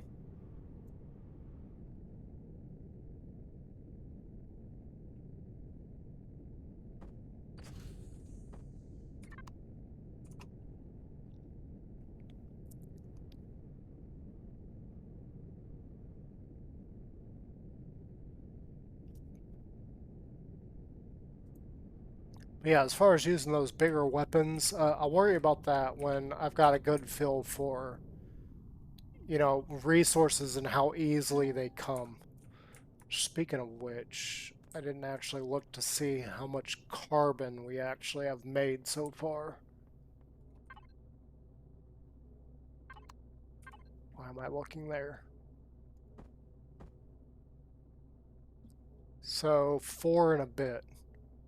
And it's still going to take another 16 stacks at a minimum to build that 2-module carrier.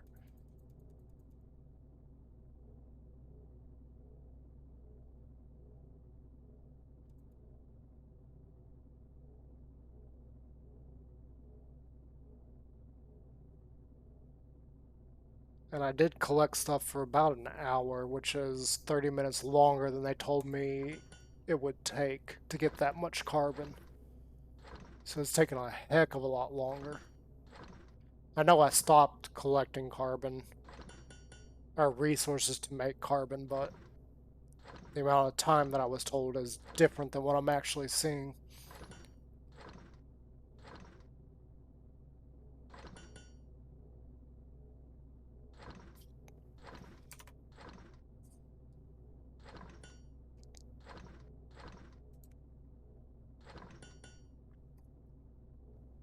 And I probably gotta go run an errand in about an hour. Should probably go ahead and end this. We've already been streaming for roughly about 2 hours. which I know in the long run and trying to get affiliated or partnered or everything, that's not very much. But when you got life errands to go do, you gotta stream when you can, stream for as long as you can, and then stop streaming and then come back to it later. So yeah, Yul Sarge, it's been a pleasure. For everybody that will see this later on YouTube, I've really been enjoying it, and I hope you enjoyed this. I hope you enjoyed me talking about stuff, and even realizing that we had Walking Dog trying to chat to us earlier, so yeah, that's probably where I'm going to leave off right there. Um, Take care, Yo Sludge, and I will see everybody next time, and until then, behave yourselves and take care. Bye for now.